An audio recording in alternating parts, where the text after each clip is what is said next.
question, but I tell you, if you have a problem figuring out whether you're for me or Trump, then you ain't black.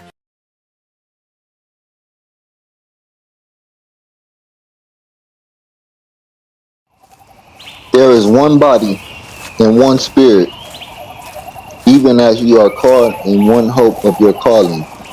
One Lord, one Creator, one faith, one baptism, one guide and Father of all, who is above all and through all and in you all. I must say that again. And in you all, not in the building. But unto every one of us is given grace according to the measure of the gift of Christ, your anointed. Wherefore he said, when he ascended up on high, he led captivity captive and gave gifts unto men. So they gonna hear that voice. They gonna hear that shout. And he gave some apostles and some prophets and some evangelists and some pastors and teachers for the perfecting of the saints, for the working of the ministry, for the edifying of the body of Christ, till we all come in the unity of the faith and of the knowledge of the servant of Yahweh, unto a perfect man, unto the measure of the stature of the fullness of the anointed one, that we henceforth be no more children, tossed to and fro and carried about with every wind of doctrine, by the sleight of men and cunning craftiness, whereby they lie in wait to deceive. So we're not going to hear those voices. This I say therefore, and testify in the Creator, that ye henceforth walk not as other Gentiles walk, in the vanity of their mind, having the understanding darkened, being alienated from the life of Yahweh through the ignorance that is in them, because of the blindness of their heart. 1 Samuel chapter 8, 4 through 10, and 18 through 20.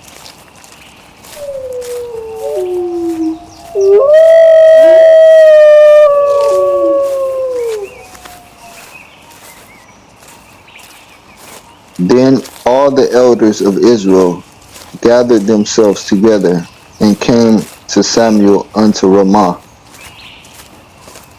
and said unto him, Behold, remember, thou art old, and thy sons walk not in thy ways. Now make us a king to judge us like all the nations. So they being tossed to and fro, because they want a carnal king instead of the spiritual king that is over all things. But the thing displeased Samuel when they said, Give us a king to judge us, to teach us. And Samuel prayed unto the Spirit of God. And the Spirit of God said unto Samuel, Hearken unto the voice of the people and all that they say unto thee. For they have not rejected thee, but they have rejected me, that I should not reign over them. So they rejected the shout of the king.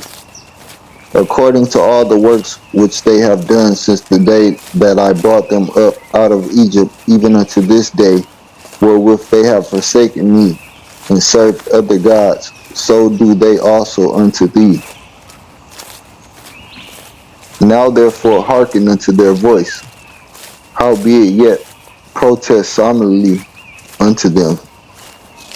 So we're going to warn you and show them the manner of the king that shall reign over them. And this fleshly king, we're going to let you know about it. And Samuel told all the words of the Spirit of God unto the people that asked of him a king. Because all didn't ask. But some did ask, and those is going to be in bondage under captivity of that carnal king. But the others, it's a mixed multitude. We always got to remember the others is going to be servants unto the Spirit of Christ, which is the King of Kings. It makes no sense. In Numbers chapter 11, I want to show you something. In this here, we just got to understand what's going on. And the mixed multitude that was among them fell a lusting. Exactly what's going on, because anytime you go anywhere, any place, anytime, I don't care where it is, there's going to be a mixed multitude there. A mixed multitude is going to be right there. Some believe, some don't. Some put in work, some don't. That's what he's saying. It's a mixed multitude. In that mixed multitude, among them fell a lesser. They fell a lusting. They fell a lusting.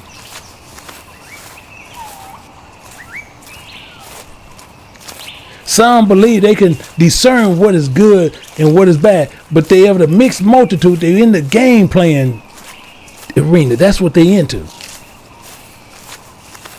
And the children of Israel also wept again and said, who shall give us flesh to eat? Boo boo.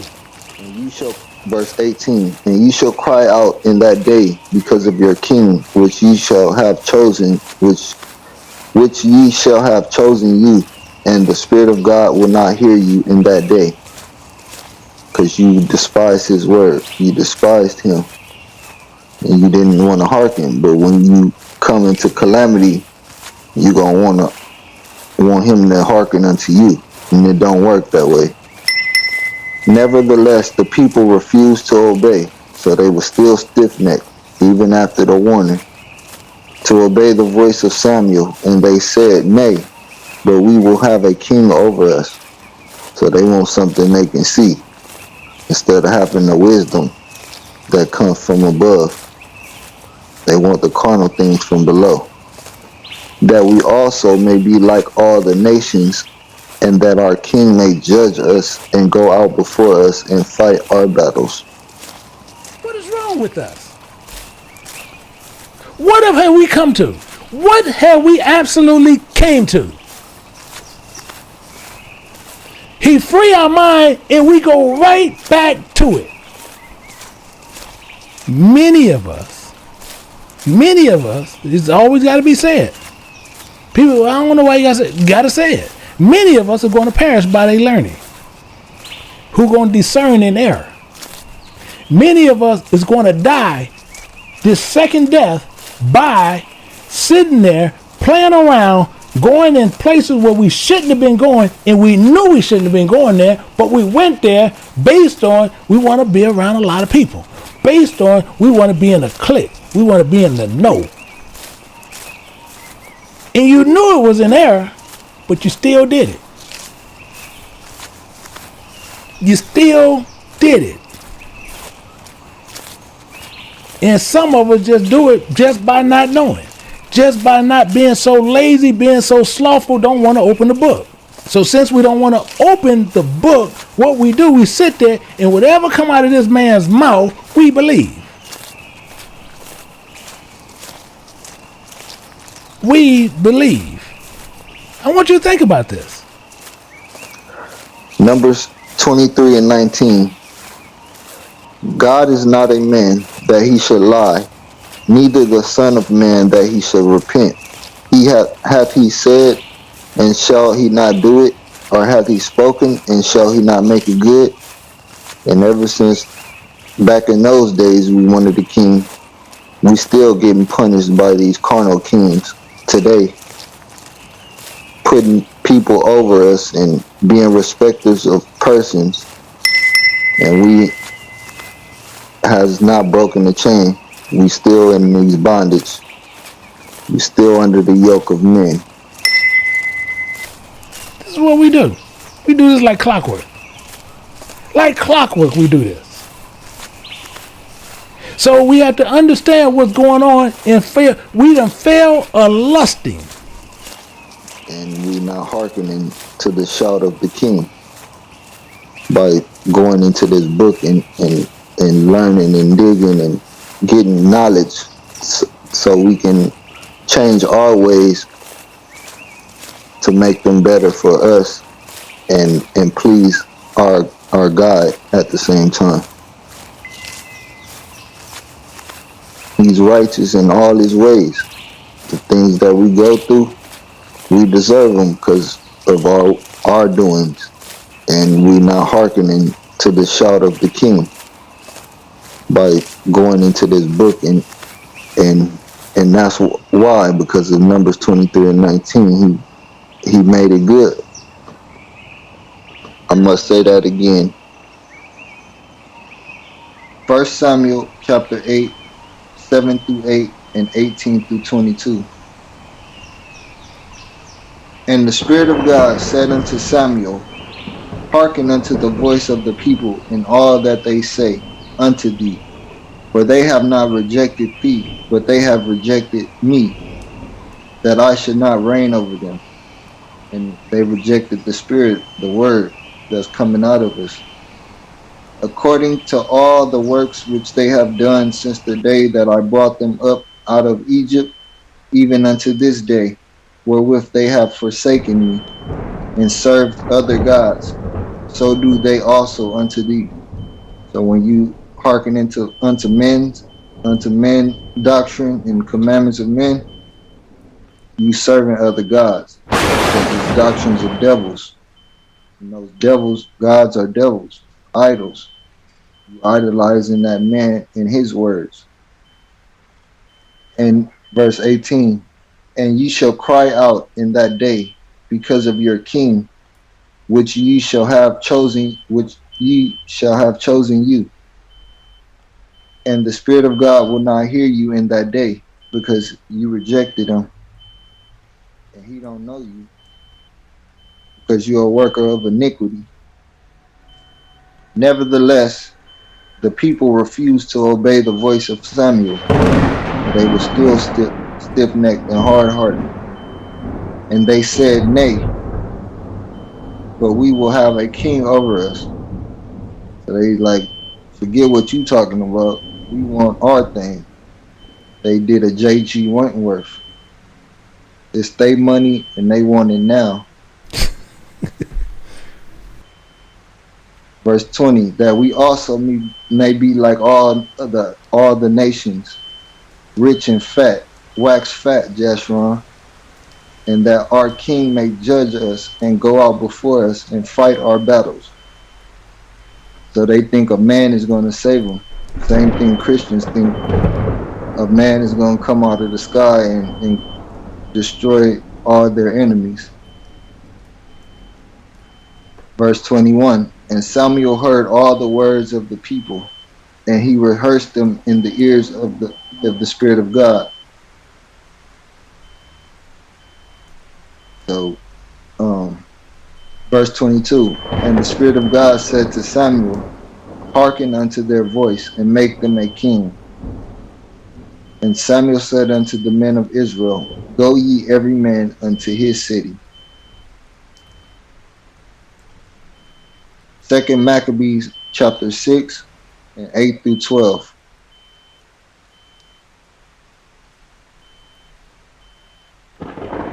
Check this out. Once every man went unto his city, this will happen next.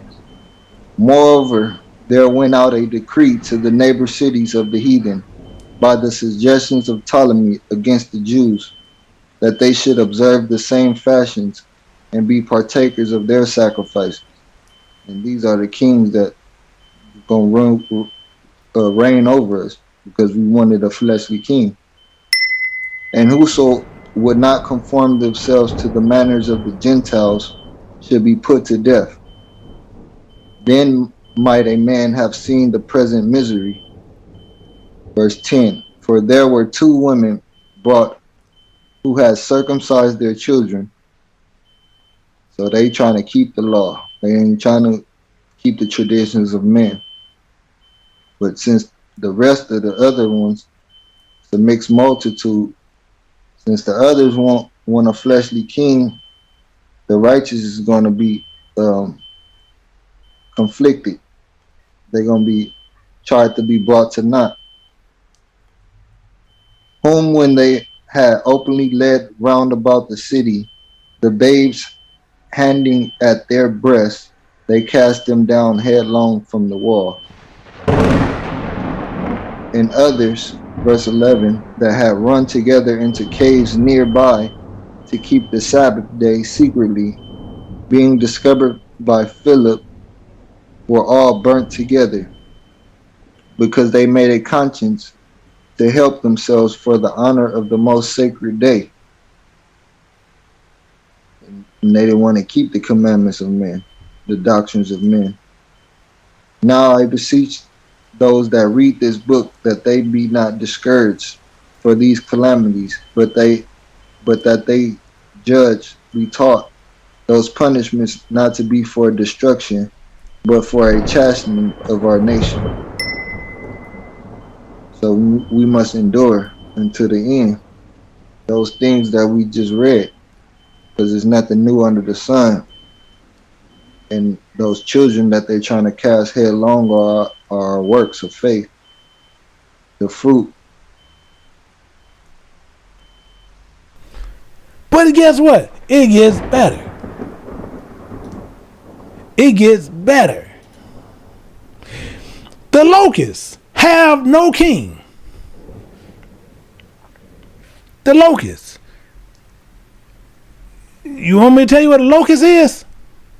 Yeah, I know y'all. So I'm going to tell you what it is. So you'll know. They call dust lickers. Dust lickers. Or you can call them cankerworms. They can be called dust lickers or cankerworms. They don't have no king. They mean they don't have no ruler. They don't have no one ruling over them.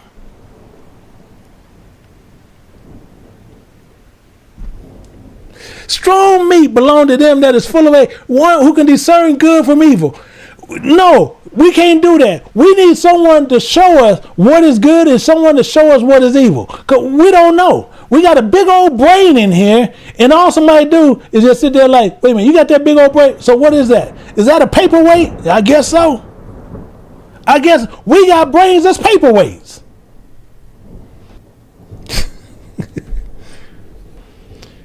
These locusts goes out in bands. We go out in four and we want a leader. I don't get it. I don't get it whatsoever. We quick to look for a leader. And it's telling you right, these dang locusts got more sense than we got. How in the world can locusts, and we'll sit there like, man, he got a pea brain. Locusts can go out in a band and they don't even have a king. We need a dang king. Oh, I need somebody. I need a king. I need a king. I'm telling you, we can't get out of our own way. They don't have no king yet. They go forth out by bands. They go forth out by armies. They can go out together, know what to go do and know what they're going to do. We need it. We got to go look for a king.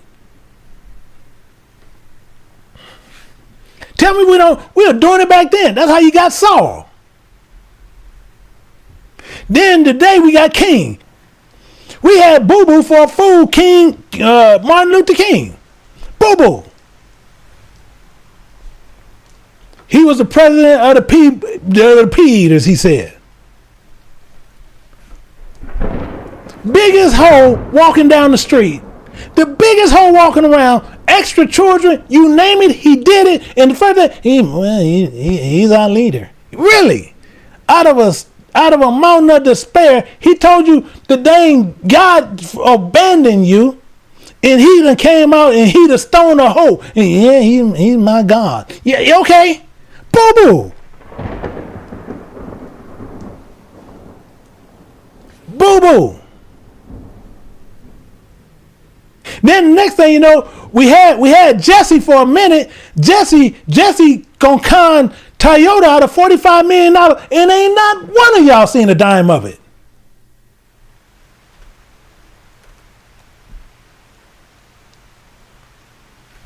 This is what we do. And right now, we're looking for another king. Right now, they're in the process seeing who they can groom to put as a king. Right now.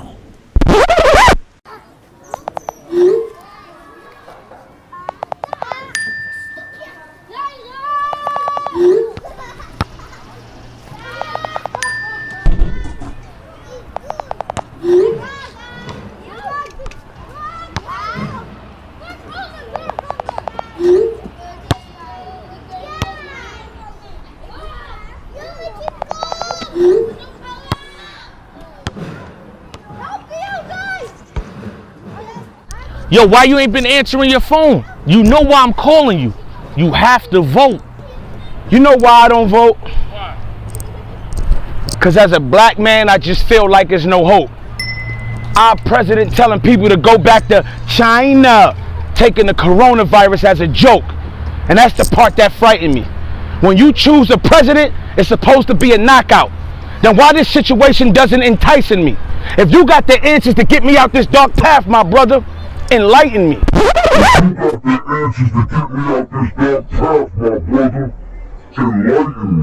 We always telling each other to stay woke. That's why this time we gotta use our voice and you have to vote.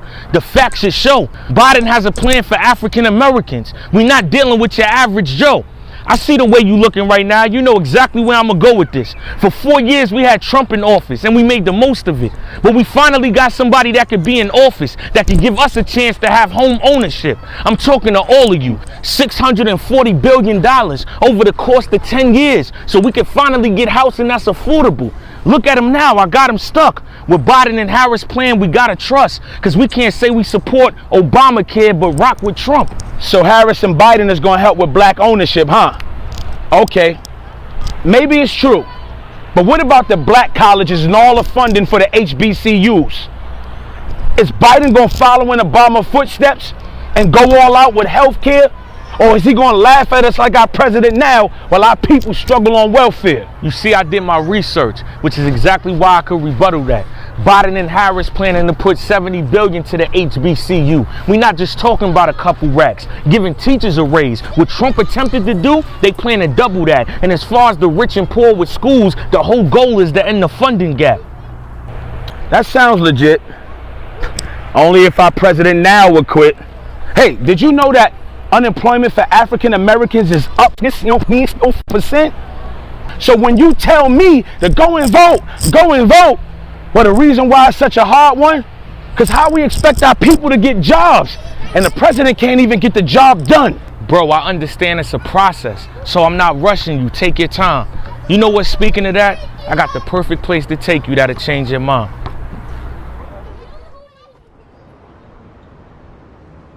So you think because you brought me here that I'm just supposed to confide in Biden? What about the innocent blacks that get snatched out their vehicles just for riding? We don't even ask for much. All we do is ask for respect.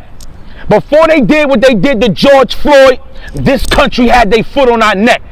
Now do you understand why I'm upset? I feel you, because every time we throw the system an uppercut, all they give us in return is low blows. But Biden and Harris got a plan to outlaw the chokehold. It's inspiring. Donald Trump is the apprentice, but now it's our turn to do the firing and review everything before we hire him. Breonna Taylor, George Floyd, Eric Gardner, Trayvon Martin, say their damn names. The goal is to get Donald out of office and Trump his campaign. You know, before you actually called my phone, I honestly had no hope. But if Biden and Harris gonna do exactly what you said, then I'm gonna go vote. The goal is to get Donald out of office and Trump his campaign. You know, before you actually called my phone, I honestly had no hope. But if Biden and Harris gonna do exactly what you said, then I'm gonna go vote.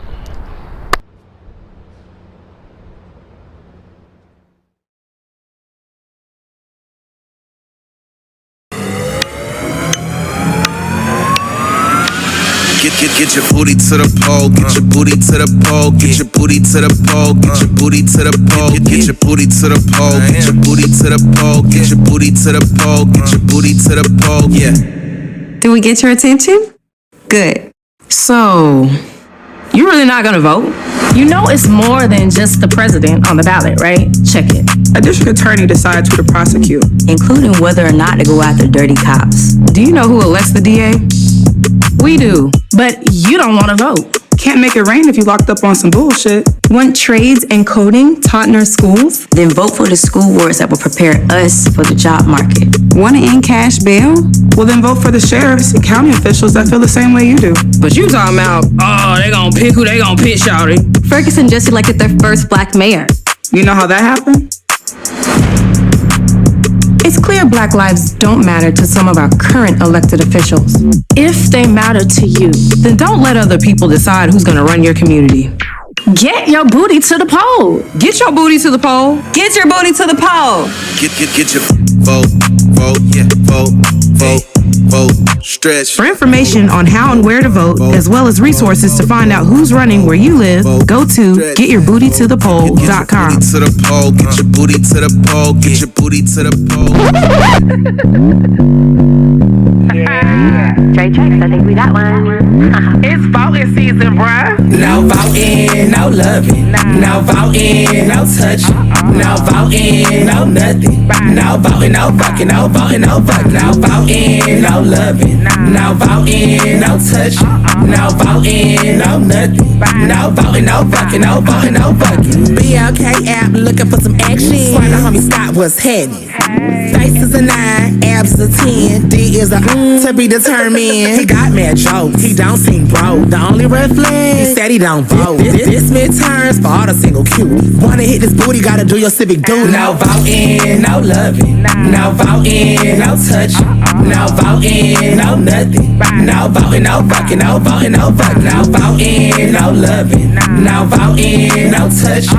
No voting, no nothing. No voting, no fucking. No voting, no fucking. Don't stop now, stop my ballot box again. But my homegirl through, put the buy in partisan. Politics be so nasty, make me wanna flirt ya. Show you how to be a poll worker.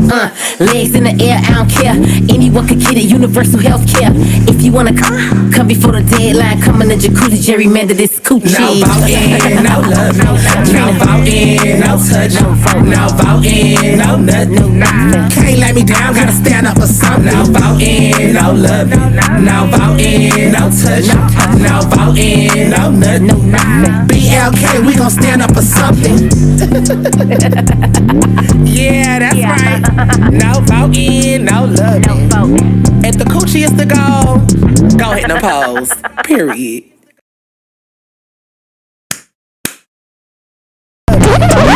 If the coochie is the goal, don't hit no polls. Period.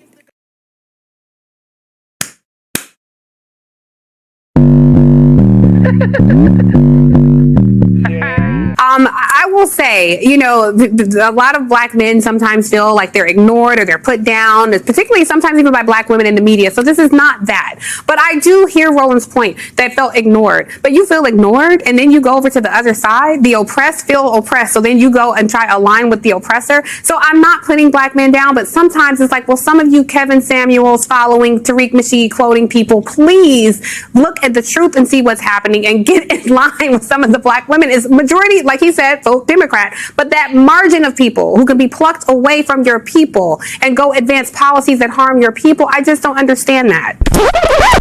So please look at the truth and see what's happening and get in line with some of the Black women. It's majority, like he said, vote Democrat, but that margin of people who can be plucked away from your people and go advance policies that harm your people, I just don't understand that.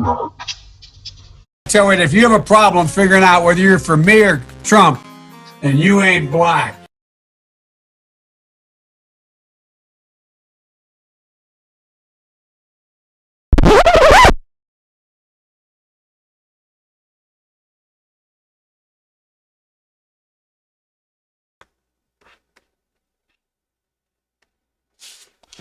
All right, so before I get started with what I have going on right here, and I just want to make sure that everybody can hear me, that I'm loud and clear. So I'm just going to take a few seconds and just want to make sure that I'm loud and clear, that everybody can hear me before I go on ahead and do what I have to do. So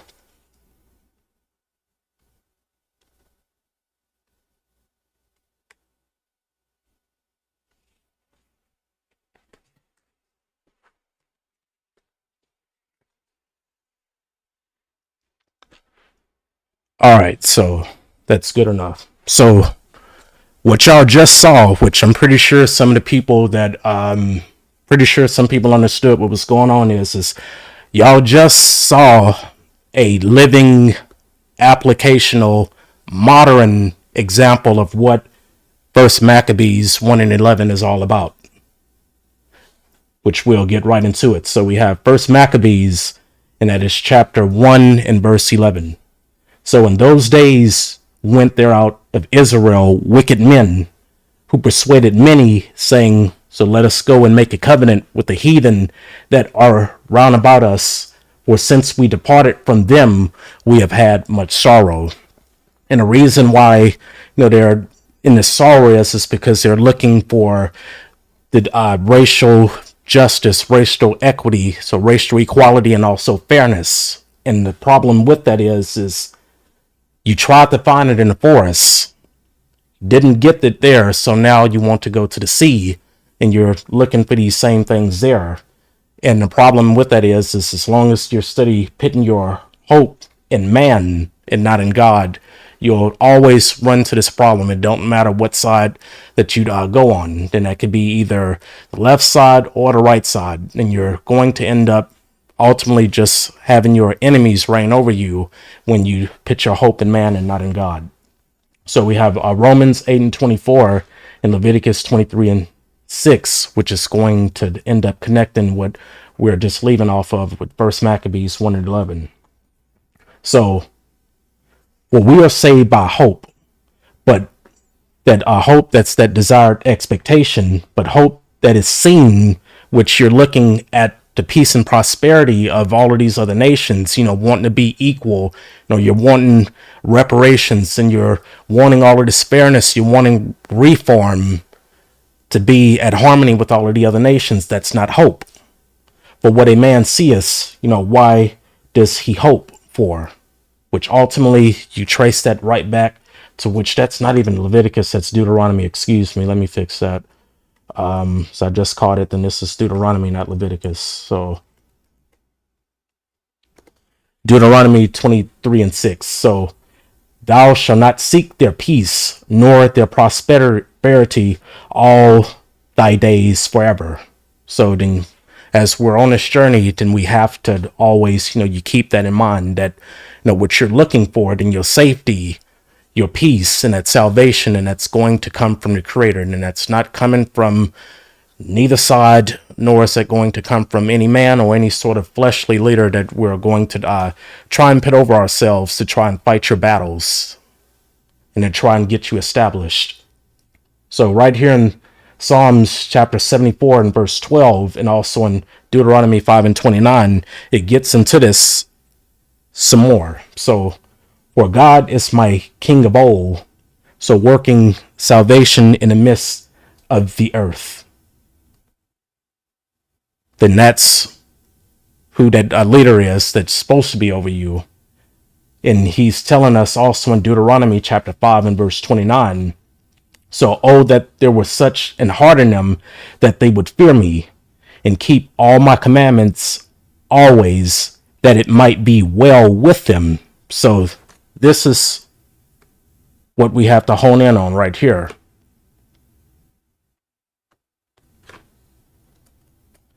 And with their children forever. Then that's going to come, your safety and things being well with you from serving and desiring and longing for the hope and salvation that's coming from God and not from man. So, aside from what we just saw, then that living example of 1 Maccabees 1 and 11, another thing that we saw from the clips is exactly how the left side truly feels about black men. Because all of those videos, then they were bought and paid for. So across the spectrum, from the battle rap community all the way over to the adult industry and even to these radio talk show personality hosts,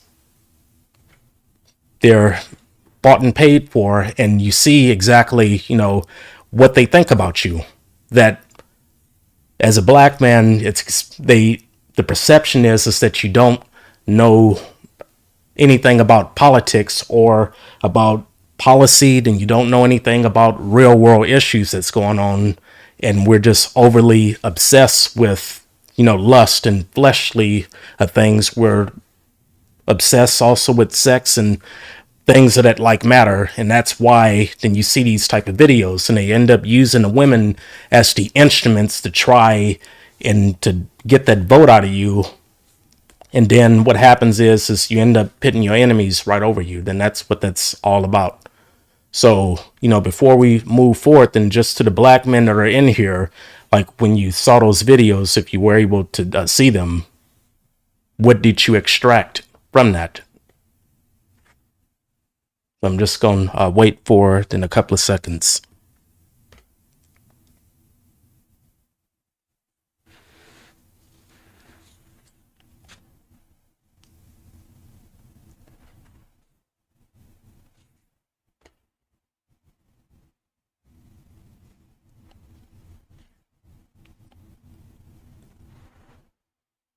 So we got one, pure ignorance, weakness. Works of the flesh. So you just keep that in mind, and that's the perception of the same people that are hiring our own folks to try and persuade us to vote for that side. That's what they think about you. Then it doesn't matter how then you look at that, because then if they didn't perceive you that way, then those videos, they wouldn't have been made. So, which, bouncing off of that, another thing that I want to show, which now I'm getting ready to go out of order, then we need to consider also 1 Corinthians chapter 7 and verse 4 and 5. So you keep this in mind right here. So the wife has no power over her own body, but the husband. And likewise, also the husband has not power of his own body, but the wife. So defraud ye not one the other, except it be with consent for a time, that ye may give yourselves to fasting and prayer. And we'll stop right there at the semicolon. So, for the men that may be in here that are single, then if you end up coming across a woman that has that mindset like that, well, then if you don't end up voting, we're going to withhold this from you, then I'm going to cut this off from you right here, then you're not dealing with the right one. So, just going back right here to, these leaders, whichever side it's on, trying to look for hope and salvation and peace from them, we have to also consider Psalm 74 and 8 and Daniel 8 and 25. So they said in their hearts, so let us destroy them together. So they have burnt, and it's consumed up all the synagogues of God in the land. And with the synagogues, then that's talking about you. When you look at 1 Corinthians chapter 3 and verse 16 and 17, and you are the temple of God. And through his policy, which then that policy, then these are guidelines and counsel and just guidelines and intended plans to execute action. Through his policy, also he shall cause craft to prosper in his hand. Then that's how they get that craft to prosper, and it's through the policy. So what happens is it starts off originally with some senator or somebody then that makes their announcement to run for, that office of presidency. And they'll typically start with all of these promises that they'll end up making towards our people about how then it's time for change. And if I come into office, I'm going to fix this, that, and also that as well. And what happens is if they end up winning the office, most of the promises that they made, then you won't even see it happen. And also then they'll end up pushing policies that actually then it harms our people mentally, which, examples of that we'll be going into is the abortion and also the LGBTQ, then that entire lifestyle and entire community and culture, which ended up rising up to prominence more also during that Obama administration. So this is examples of how that policy and also legislations and other ideologies and interests of their sides, and it ends up being for your hurt. So, and through his policy also, he shall cause craft to prosper in his hand, and he shall magnify himself in his heart, and by peace, this is what we're trying to look for from them, shall destroy many. So he shall also stand up against the prince of princes, which this is talking about Christ. And we'll stop right there at that semicolon. So one thing that I want to show you, with, how this all works out with them starting with making promises. We ignorantly go and, vote for these people. Then you're not making them accountable. Then you're not, bargaining with them, not asking for anything tangible on the table. And what happens afterwards, then after they come into office, then they don't do none of the things that they're promising. And then you end up coming out burnt, bitter, and, you end up losing hope, like somebody just deceived you or hoodwinked you. So then I'm going to show you something real quick. So let's play it. I want to start by thanking you all for your. But I understand you have a few policy and personnel proposals you wanted to discuss today. I know we have a lot to discuss, and I want to invite Kamala to add anything she'd like to say before we get started. But we're here to listen, and we're here to work with you. I promise you, you're going to have access to us throughout our administration. Kamala? Thank you. Welcome. It's good to see everybody. The only thing would be better if we were together in person. But thank you for everything you do every day. We have arrived at the day we hoped, which is that after 4 years of dealing with what we have all been dealing with, we have new opportunities, and to really follow through on a commitment to racial justice, social justice, equity, equality, fairness. The work that we need to do as an administration cannot get done without your involvement, partnership, support, and influence. And so I say hello to all of the friends. Thank you for everything you have done and that the organizations you represent have done over all of these generations, because I would not be the vice president of the United States elect were it not for that work. So greetings and thank you. And we should get started because this is the time for you to talk. Cedric, you going to start this, or how are we doing this? Can't hear you, Cedric. You're on mute. This is what I'll do. I'll turn it over to my former boss, Mark Morial, and he will give us the run of the show. But Mark, if I see that we're getting bogged down somewhere, I may have to jump in because I know Reverend Al is last, and I don't want Reverend Al not to get his full time also. So hopefully we'll go straight through, but I don't want to make sure we don't use up too much time and deprive the last guest. So with that, I'll turn it over to the chair and CEO of the National Urban League, Mark Morial. Cedric, we have a lot in common. We both work with him, for him. Mark, you're on mute. Go ahead, Mark. I think you're on mute. Mark, you're muted. Yeah, Mr. I've never heard anybody President-elect. mute you before, Mark. I've never heard that happen, ever. Mr. President-elect, Madam Vice President-elect, first of all, that sounds so great to us. Let me just say congratulations to both of you on your historic victory in this election, for which we worked so hard to turn out a record vote in our community. We worked so hard to turn out a record vote in our community. We worked so hard to turn out a record vote in our community. Let me begin by telling you who we are. We are 7 historic civil rights organization leaders. We do not come as individuals or personalities. We come as leaders of historic civil rights organizations, meaning we have been there, or the roots of our organization go all the way back to the 1960s and prior to that. We are a group of equals. There is no one organization or any one of us who is the leader of the pack, the president of the group, or the chairman. We come as equals, bounded together by mission, doing our work in different ways, but with an intense focus on racial justice, with a particular emphasis on the African American community for many of us.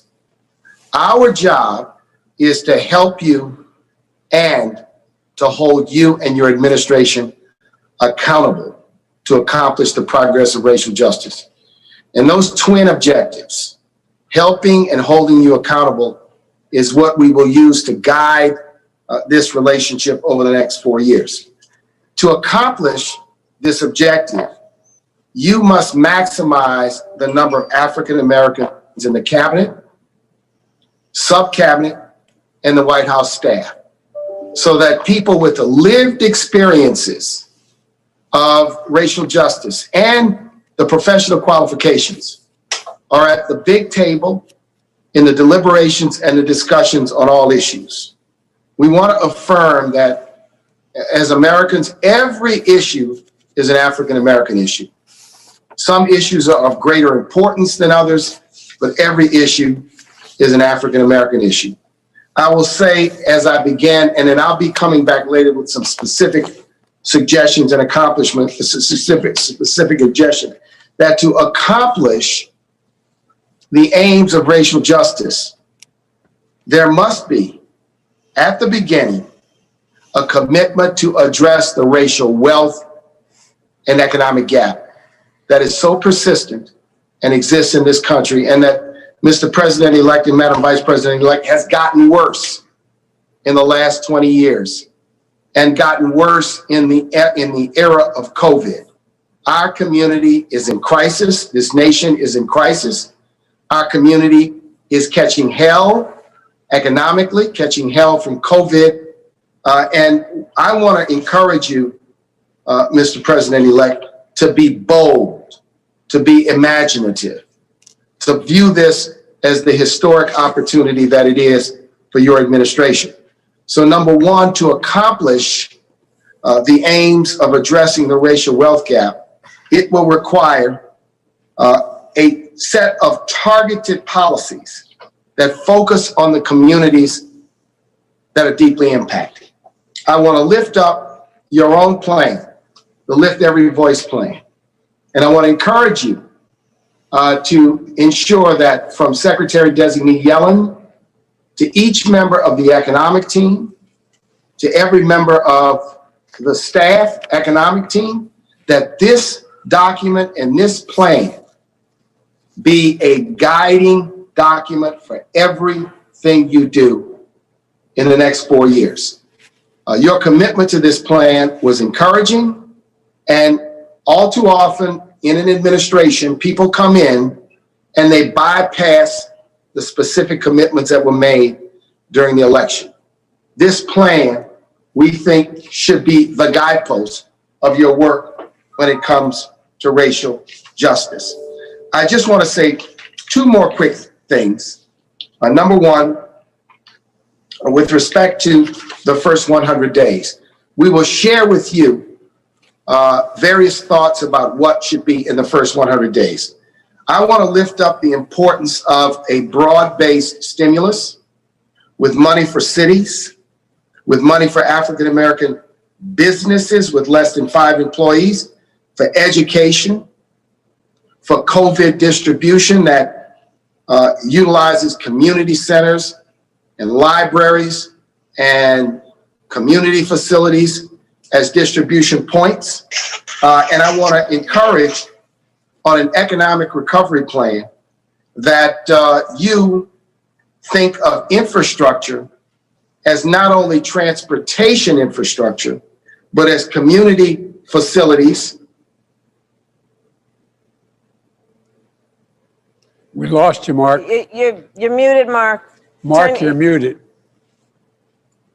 And the like. Where did you lose me? On infrastructure. On infrastructure. So we recommend that infrastructure be not only transportation infrastructure, Mr. President-elect and Madam Vice President-elect, but for schools, community centers, broadband, and other facilities such as water systems. Without that, a transportation infrastructure plan will not achieve the aims of addressing the racial economic inequities in this country.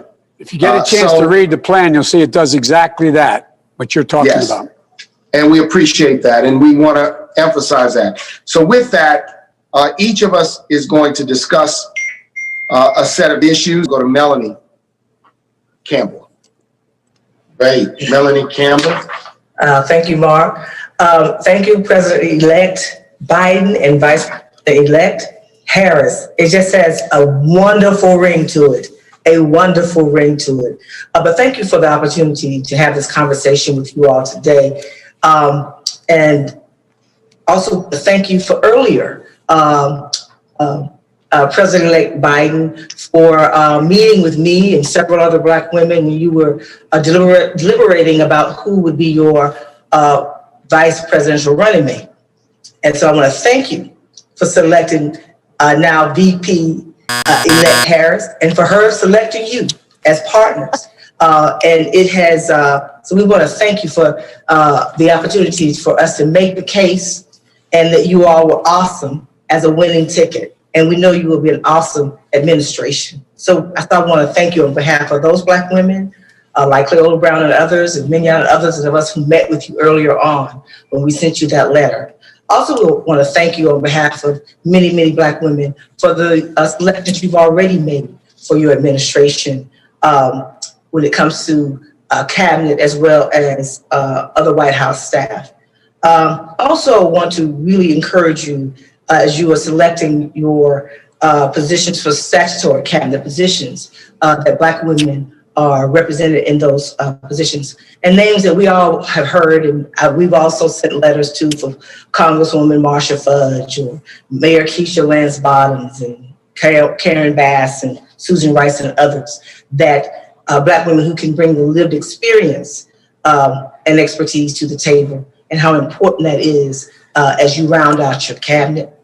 Lastly, I want to focus on your White House Council on Gender Equity as it's being formulated. I've worked very closely during the Obama administration with the White House Council on Women and Girls. I think it's very apropos for you to focus it on gender equity.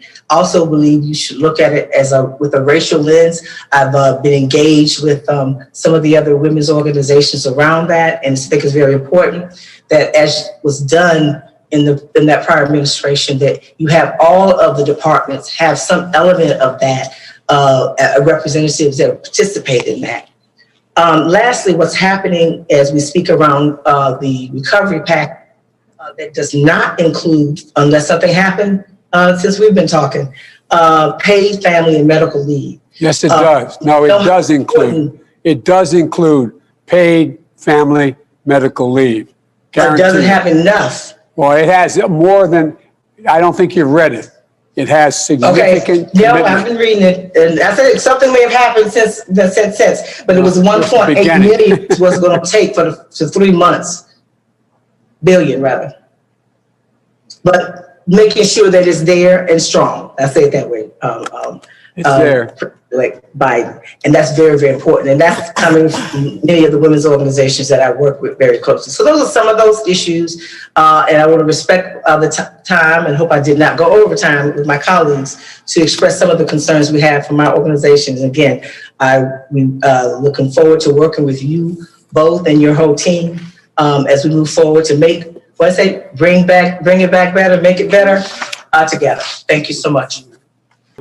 So I'm going to speak next. Let me just extend greetings. President-elect Biden, Vice President-elect Harris, it is wonderful to have this time with you today to talk about how we rebuild and reconstruct our nation. And as a Black woman, I'm so thrilled, excited, and proud to see Vice President Harris in this seat, and looking forward to working closely with the both of you over the course of the next 4 to 8 years to get our country back on track when it comes to racial injustice. I'm going to focus very squarely on 2 issues this afternoon: voting rights and federal civil rights enforcement. First, I want to underscore how important it would be for both you, President-elect Biden, and Vice President-elect Harris to work hand in glove with Congress to enact the John Lewis Voting Rights Advancement Act. As you know, restoring Section 5 of the Voting Rights Act is critical. This would be a singular and historic and monumental accomplishment for your administration if we can get this bill to the finish line. So that's number 1. Number 2, I want to ask that you consider issuing an executive order to create a national task force to examine challenges to our democracy, a National Voter Access Commission. And the work of that commission would be to travel across the country, identify and propose new and innovative solutions to help protect our democracy and to ensure that our most vulnerable communities have voice in our democracy. The work of that commission could actually help to inform and develop a congressional record that can help make the John Lewis Voting Rights Advancement Act passage possible. But here's the other reason why I think this would be incredibly important and timely. Right now, we are seeing an onslaught of voter suppression efforts across our country and attacks on democracy. The Lawyers Committee for Civil Rights under law has been working in close partnership with the NAACP and other organizations to fight back against the slew of post-election efforts that we have seen to disenfranchise voters across the country. And the reason why we have engaged in these cases is because so many of these cases target Black voters and voters of color in particular. These are cases that are fortunately being squarely rejected by the courts, but we're deeply concerned because we know that once the dust settles on this litigation, that there are states actively preparing to work to reverse many of the gains made to promote access to the ballot during the pandemic. So there's state legislatures that are poised to roll back access to absentee ballots, et cetera. So the timing, the launch of this commission, I think can be a powerful counteractive measure to the kind of slew of voter suppression efforts that we know await us in 2021 and beyond. I also want to talk about how critical it is to not just restore the Civil Rights Division, but to put the voting section of that division back in business swiftly. And I want to single out the voting section for a few reasons. One, we've seen no enforcement of the Voting Rights Act for 4 years. Mm-hmm. Two, we are about to go into the first redistricting cycle in decades where we may be without the full protections of the Voting Rights Act, right? And that will have implications at every level of democracy in our country. But three, we need strong leadership that can help deal with some very live issues that we're up against right now. As you both know, the Supreme Court dealt a huge blow to the Voting Rights Act with the 2013 Shelby County decision. That decision brought to a grinding halt the Section 5 preclearance provision. Mm-hmm. But what we have left is the Section 2 provision of the Voting Rights Act, which applies nationally and is a tool that all of us use every day to beat back voter suppression efforts. Right now, before the United States Supreme Court is a case that seeks to weaken Section 2 of the Voting Rights Act. The Justice Department just yesterday filed a devastating brief that sides with the petitioners who are seeking to cut out this critical provision of the Act. Briefs are due in this case from respondents on January 20th. We'll be filing a brief to stand up to save the Voting Rights Act in that case. But that afternoon, after you are sworn in, we're going to need strong leadership that can move before the stroke of midnight to signal to the Supreme Court that the Justice Department may be revisiting its position in this incredibly important case. We cannot afford to live in a world in which both Section 5 and Section 2 of our nation's most important federal civil rights law have been weakened by the Supreme Court. So there's going to be work to do on the very day in which you are sworn into office. And so strong leadership that can ensure that we're able to get back in business and deal with some of these live threats and issues is incredibly important. I want to close by talking about how important it is that we revive civil rights enforcement, not just in the Civil Rights Division, but across all of our federal agencies, HUD, the Department of Education, the Department of Labor, and more. And here's my final ask. I'd like to ask President-elect Biden that you consider to include among the first memoranda that you issue, one that speaks to the heads of government agencies and underscores the importance of directing those agencies to use all lawful means to recruit and hire diverse political staff within their agencies, both to honor the commitment that you've made to assembling a diverse team within this administration, but to also help create a larger pipeline of qualified and experienced diverse political staff who can move up to higher level positions during this and subsequent Democratic administrations. Agency heads will be scrambling and are scrambling right now to fill mid and lower level political slots and we know that that work will continue in the first few months, but it's imperative that the White House formally and publicly emphasize to agency heads the importance of racial, ethnic, and gender diversity in this administration, and make clear your expectation that agency heads will do everything that is necessary to disassemble diverse teams from top to bottom across our federal government. So that kind of memorandum issued very early on, I think will be the strong medicine and strong message needed to help ensure that we breathe life into that promise. Okay. I am looking forward to engaging with the both of you in the road ahead. All right, thank you, Kristen. And we'll go to Benita, Sherilyn, and then Reverend Al to try to make up some time, and then Derek and I will come back with any quick close. So go ahead, Benita. Thank you, President-elect, Vice President-elect. It is, I have to just say, I am just personally deeply moved in this moment. As you know, we have all been collectively fighting for the soul of our nation for the last 4 years, and now to be here before you in a moment to rebuild our country, to have the kind of country we deserve, is such an incredible moment of hope. And there's been too little of that the last 4 years. So thank you. And we were honored to be able to push for a pro-civil rights administration from the bottom of my heart. So I am President and CEO of the Leadership Conference on Civil and Human Rights. We are today a coalition of over 220 civil and human rights organizations driving a national policy agenda. I came to this position after serving for just under 2.5 years as head of the Civil Rights Division in the prior Obama administration.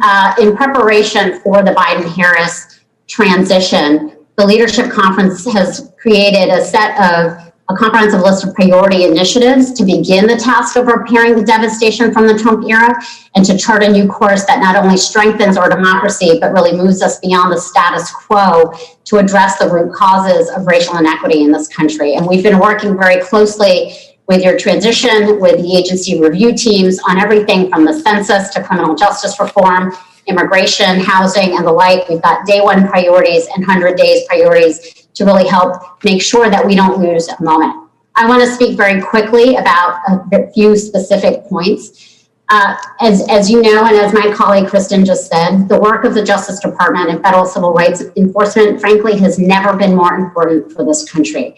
And I understand acutely how it transforms America, how it affects real people and real communities. It has been gutted as an institution, but we need an attorney general who is going to lead this agency, who has a demonstrated commitment to and experience in civil rights and criminal justice and police reform.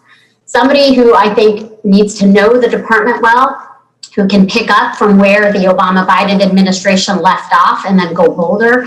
There is so much to restore. The Trump administration undid everything pro-civil rights about the Justice Department's work.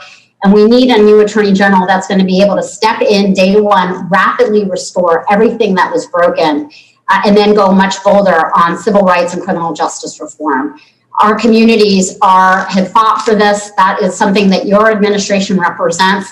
I was a member of the Biden Standards Unity Task Force with Attorney General Holder on criminal justice reform. I think it's a really robust platform and agenda on these issues. But we absolutely need an attorney general who's got credibility across all of these communities and who can understand the levers of power for our Justice Department. And I can guarantee you with that type of nominee, we will fight for her. So I also want to echo something about voting. It took an unprecedented amount of litigation, organizing, and mobilization from all of our groups and so many more to ensure expanded voting rights amid this pandemic and to fight pervasive, ongoing disinformation by Trump and many others. And so we hope that we understand the Senate, the makeup of the Senate and how much rides on it in the Georgia runoffs. We hope you will continue to uplift H.R. 1, the For the People Act, and H.R. 4, the John Lewis Voting Rights Advancement Act. They passed the House of Representatives. They would have addressed a whole myriad of problems that we had to fight for in this election. We cannot allow that to happen again. And we need a Justice Department that is going to do everything it can to fight for voting rights in your administration. I also want to very quickly say something about the courts, which is we have seen a devastating whitening of the bench. Federal judges affect every part of our lives, and they will affect every part of your agenda. And in the 4 years that Trump has had, he has transformed 25% of the federal judiciary. We now have to re-desegregate the Seventh Circuit. There hasn't been a single African-American circuit court nominee in this entire Trump administration. We have a pipeline of highly qualified nominees who can restore the rule of law and civil rights protections. But this is going to be a core area of focus that we know with all of the juggling priorities can get lost, and yet it undergirds everything that we care about. And lastly, I will just say that all of our organizations worked tremendously hard to get out the census count. It was against some of the most formidable some of the most formidable racist forces, quite honestly, from the administration. We are still fighting to make sure that we can have a fair and accurate count because of the consequences that will last 10 years for our country. But I will also say that one of the things that was so encouraging about the infrastructure that we built to get a fair and accurate count is I believe that infrastructure can help with vaccine distribution to reach the hardest to count communities that have long been very distrustful of the government and of concerns for very important historic reasons. And so I want to offer that as an idea to explore as our organizations have deep roots in these communities. Thank you. Thank you. Thank you. Sherilyn? Good evening, Mr. President-elect and Vice President-elect. This is just such an incredible honor. I am the President and Director Counsel of the NAACP Legal Defense Fund, which is a nonpartisan 501c3 organization. But I was raised in an obsessively political family. I believe I have watched every political convention, Republican and Democrat, since 1972.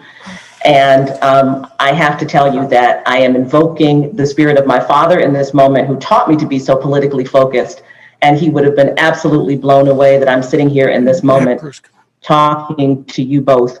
I haven't had an opportunity to congratulate you before this moment. And so I want to use this moment to just congratulate you on this historic win, this important win that truly has pulled us back from the precipice of our failing democracy. Because we have such a short time left, I'm not going to repeat any of the things that my colleagues talked about, and I want to focus on just a couple of things. The first thing, Mr. President-elect, is that you have the opportunity in this moment to reset what has been a corrosive and dangerous tone and message about race in the United States. And that means that we need your policies, but we also need your voice. It's going to be important, for example, that one of your first actions is a reversal of the executive order that President Trump promulgated that essentially seeks to gag conversations about diversity, race, and history among anyone who contracts with the federal government. The Legal Defense Fund of my organization filed suit. We represent the National Urban League in challenging that executive order. Already it's having an effect on so many who feel silenced in this period and who feel fearful of talking about race. And so when you reverse that executive order, and I know that you will, it's going to be important for you also to articulate why you are reversing that executive order, to demonstrate and to talk about how much this administration welcomes the opportunity to talk about race and indeed encourages Americans to grapple with the difficult issues of our racial history and of racial injustice and lingering discrimination. But I really want to focus on just a couple of things. I think most of what has been said about voting needs to be said. I just want to add one thing. So LDF is a civil rights litigating organization, and we have been on the ground every year in elections. And I can tell you that I first joined the Legal Defense Fund as a young lawyer in 1988. I hate dating myself like this, but this is a close to the press call, and so I'm going to do it. And so I have been working on voting rights issues for a very long time, 30 years. And I have never seen the level of voter intimidation that we saw in this election. And so when we talk about activating the Department of Justice, when we talk about Section 2 of the Voting Rights Act, that's all very important. But we're seeing something we have never seen in most of our lifetimes, which is active and aggressive physical voter intimidation. Exactly right. That harkens back to the 1960s. We filed a suit under Section 11B of the Voting Rights Act against the current president, Mr. Trump, for his efforts to threaten and coerce officials in Michigan to try and change their vote and disenfranchise the votes of Black voters in Detroit. I don't think we have ever filed an 11B action under the Voting Rights Act in the years that I have been litigating in this space. So it's going to be important to have an aggressive Justice Department engaged around voting, not just in the ways that we did before in the 90s and in the early aughts, but we're going to have to look back at some of the old ways that we had to address voter intimidation. And this again requires your voice. People need to understand that this is anti-democratic, that when they threatened the Secretary of State of Michigan, when they threatened the Attorney General of Michigan, when they threatened the Governor of Michigan, that these are anti-democratic acts, and particularly when they're involved with the issue of voting. I'm glad that Vanita mentioned HR 1. To be honest with you, HR 4 is not enough anymore. Pre-clearance is not enough. We now need to really address voting in a way that broadens our democracy. We need to return voting to formerly incarcerated persons in federal elections. We need to have Election Day be a national holiday. We need to make sure that states are fully funded and fully protected in their security apparatus for their election systems. We need to be more ambitious than we have ever been before in this space, and you can do it. So I want to talk about policing and criminal justice, which is so important to our communities.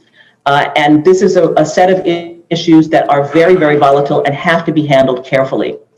Some of these issues can be handled, we believe, by legislation. Of course, we don't know what will happen in the Senate races in Georgia, and so it's hard to say. We have the George Floyd Justice and Policing Act, which everyone on this call among our groups worked on and that we think is so important. It's not clear that we have the votes for it, but you know, President-elect, that politics is not about simply saying there are this many Democrats and this many Republicans. The president has power. He has the bully pulpit. He has moral authority.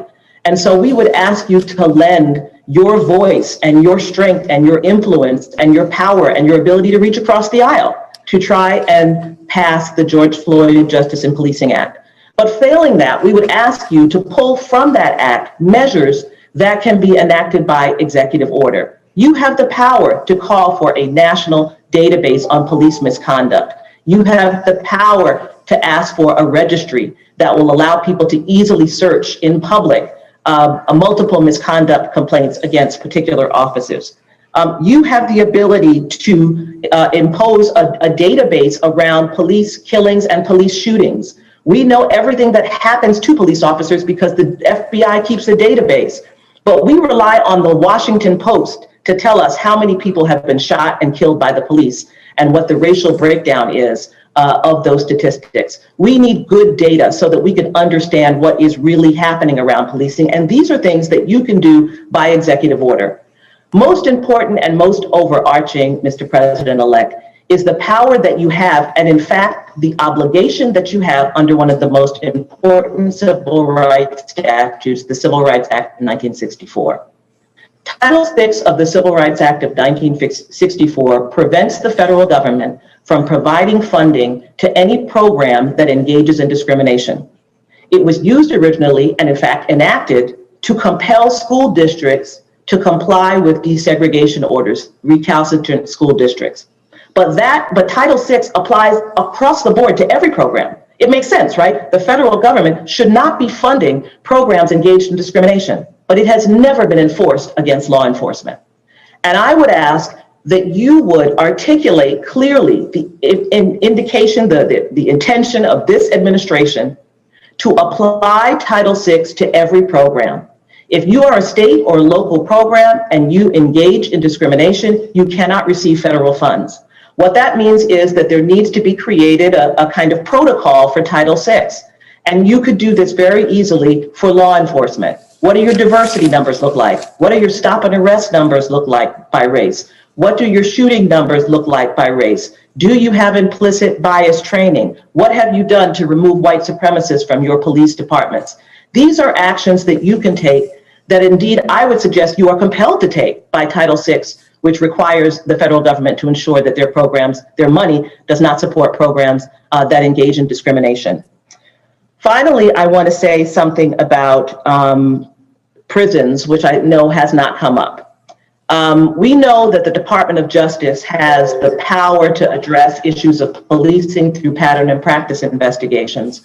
I want to encourage you to add prisons to that as well. I want to inform you, Mr. President-elect and Vice President-elect, that there is a prison tragedy that is unfolding because of COVID. We will find out about it more in the coming 6 months. I encourage you to use your power to order an investigation of state and local prisons and jails to find out precisely what is happening, and you have that power through the Department of Justice.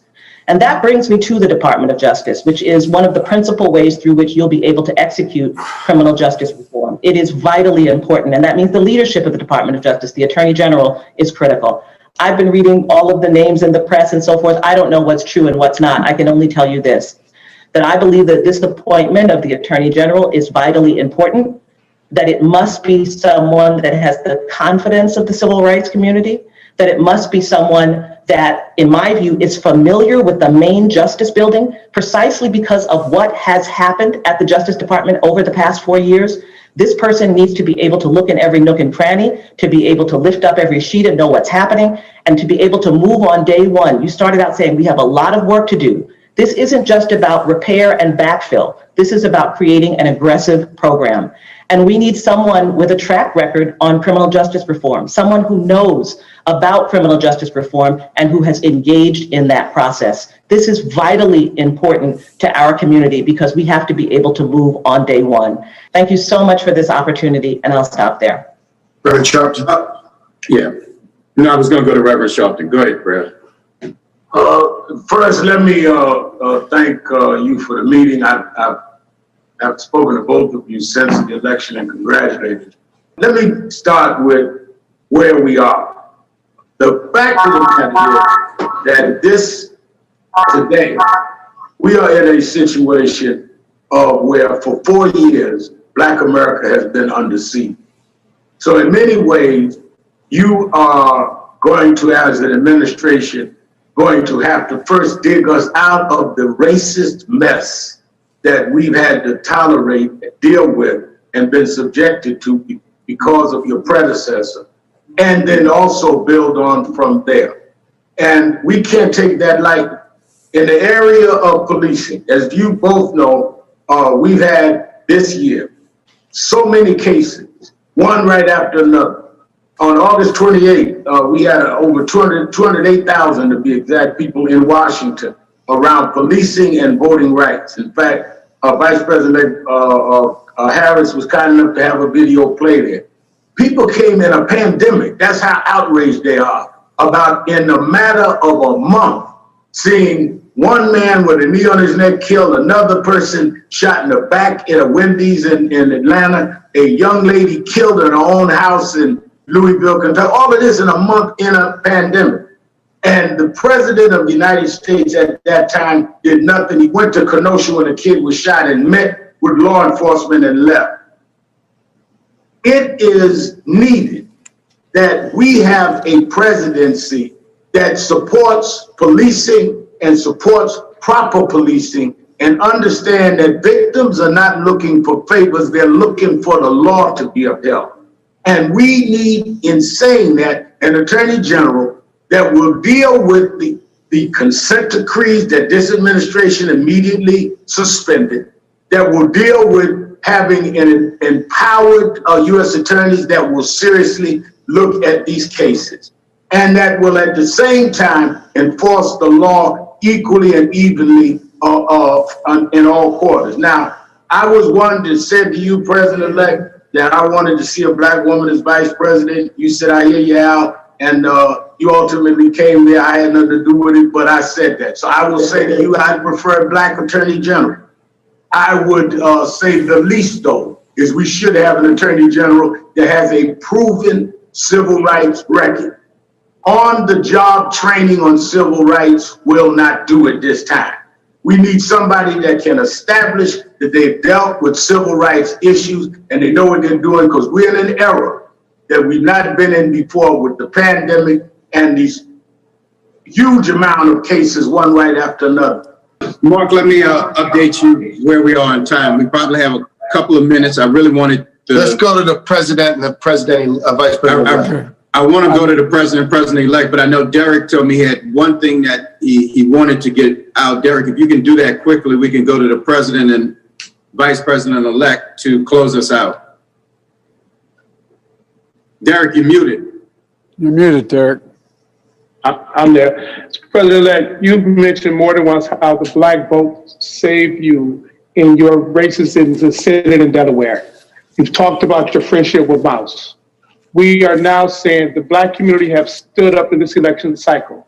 Let's not suffocate the black vote in Georgia and make sure we send the right message, because the success of this administration will be the ability of the Senate to confirm your nominees. We have an opportunity here, and we want to make sure we seize upon this opportunity and allowing for the input necessary.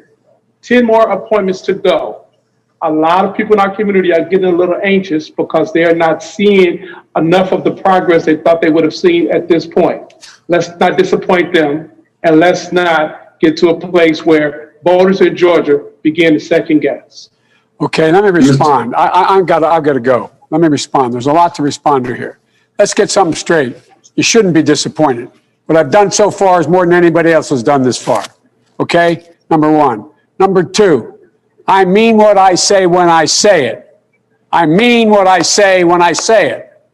No, I mean what I say. The hard part here is I'm going to have a lot of trouble. We're going to have a lot of trouble getting a lot of this done with this Congress. And by the way, I think you're going to see, I always kid Kamala by say this, but we're going to have more women than men, as it's looking like now. Okay, that's good, because I'm surrounded by women smarter than me, starting off with my wife and my sister. But all kidding aside, this is going to be fully across the board.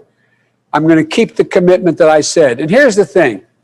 And Al, Reverend Al, I think you're right about this. It matters what a president says. And if you notice, I am not mincing my words when I speak about what I plan on doing as President of the United States. The only thing I'm not doing is I'm not engaging in retribution. I am not deciding that the way to win is to go after hate with hate. We have to convince people. We have to move them. And one of the overwhelming reasons I won, by the way, is because we took on racism in suburbia. White women overwhelmingly voted with me, and black women were the two places where it was overwhelming, because we spoke to those concerns. And Vanita, you know what I'm talking about. You and I have talked before.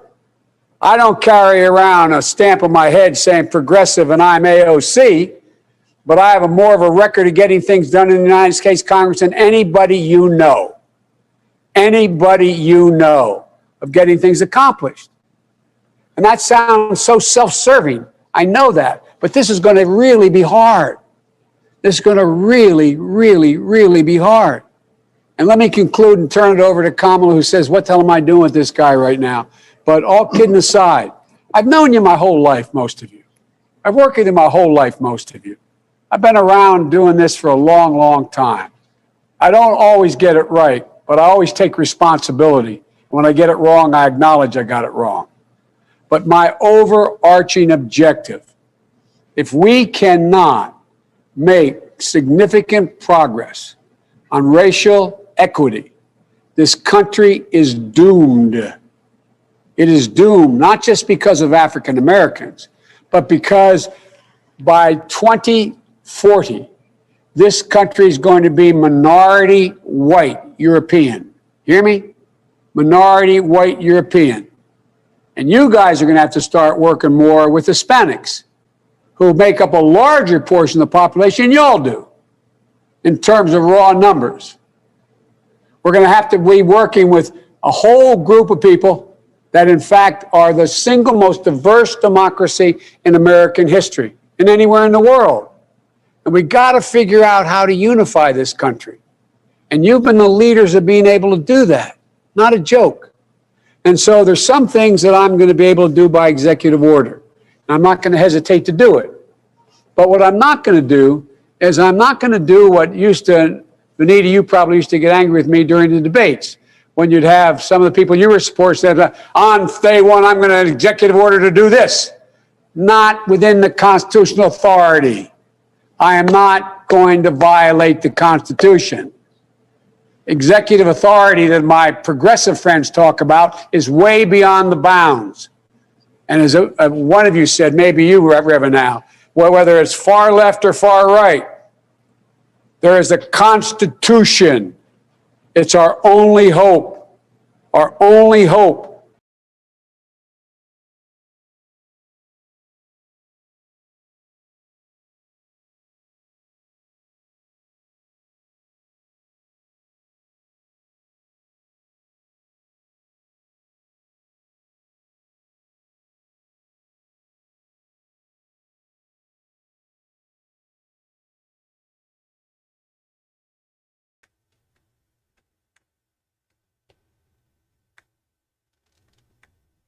All right, so the clip is over with, and this was just another one of those examples. You're actually seeing it for yourself of what happens when you end up, you go into this situation where you didn't have any sort of tangibles, even though neither side then they're looking out for your interests anyway.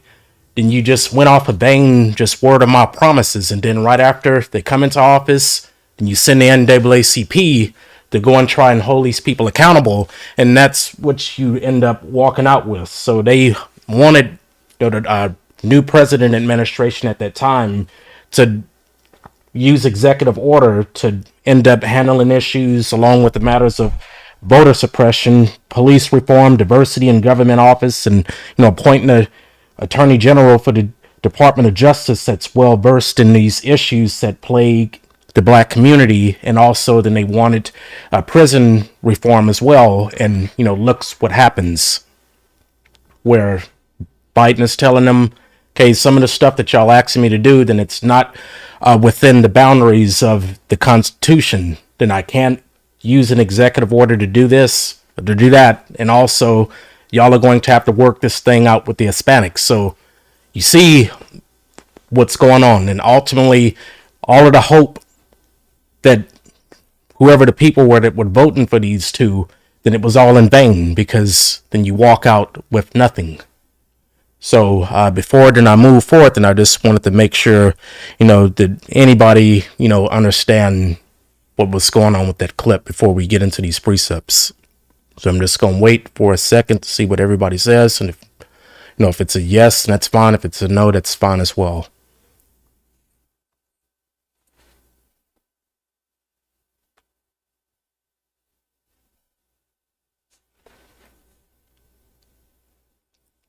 Okay, so just making sure that y'all, understanding that applicational example of what you just seen with, this hope that's seen, then that's not hope. So, we're going to move forward, and we're going to look at First Maccabees, and we'll get ready to go into the book of First Maccabees, chapter 8, and we'll look at verse 1, 4, verses 11 and 12, and 15 through 18. All right, so now Judas had heard of the Romans, that they were mighty and valiant men, and such as would lovingly accept all that joint themselves unto them. And this is exactly what these two political parties and they do today. The most recent one, and if you want to look at how they're accepting all it's joining to themselves is, you know, you look at the asylum seeker agenda that's going on. So you have states like Washington, D.C. Well, that's not a state, like it's a district of Columbia. Then you also have Massachusetts, you have Illinois, you have New York, and you also have California that's labeled themselves as these asylum states. And what happens is you know, immigrants that are coming from the southern border, they can come to those labeled in these asylum states and territories, and they're going to be met with, you know, being sheltered, food, going to get health care, and they're going to also get help with, you know, employment, so work, and also business loans to get into business. And what happens is ultimately then the exchange that, you know, these political parties are looking for from these folks is the loyalty. So for these immigrants that are coming over and getting established, to end up for them to vote for their party so they can stay in office. So ultimately what's going on is the which I'm not trying to say it because I don't want YouTube to take me down, your replacements, then they're here. Then if you're trying to get assistance or benefits or any other sort of help from the government, then they're bringing these other people over to try and replace our vote because they know that the black community, then they're steady getting tired of what's going on.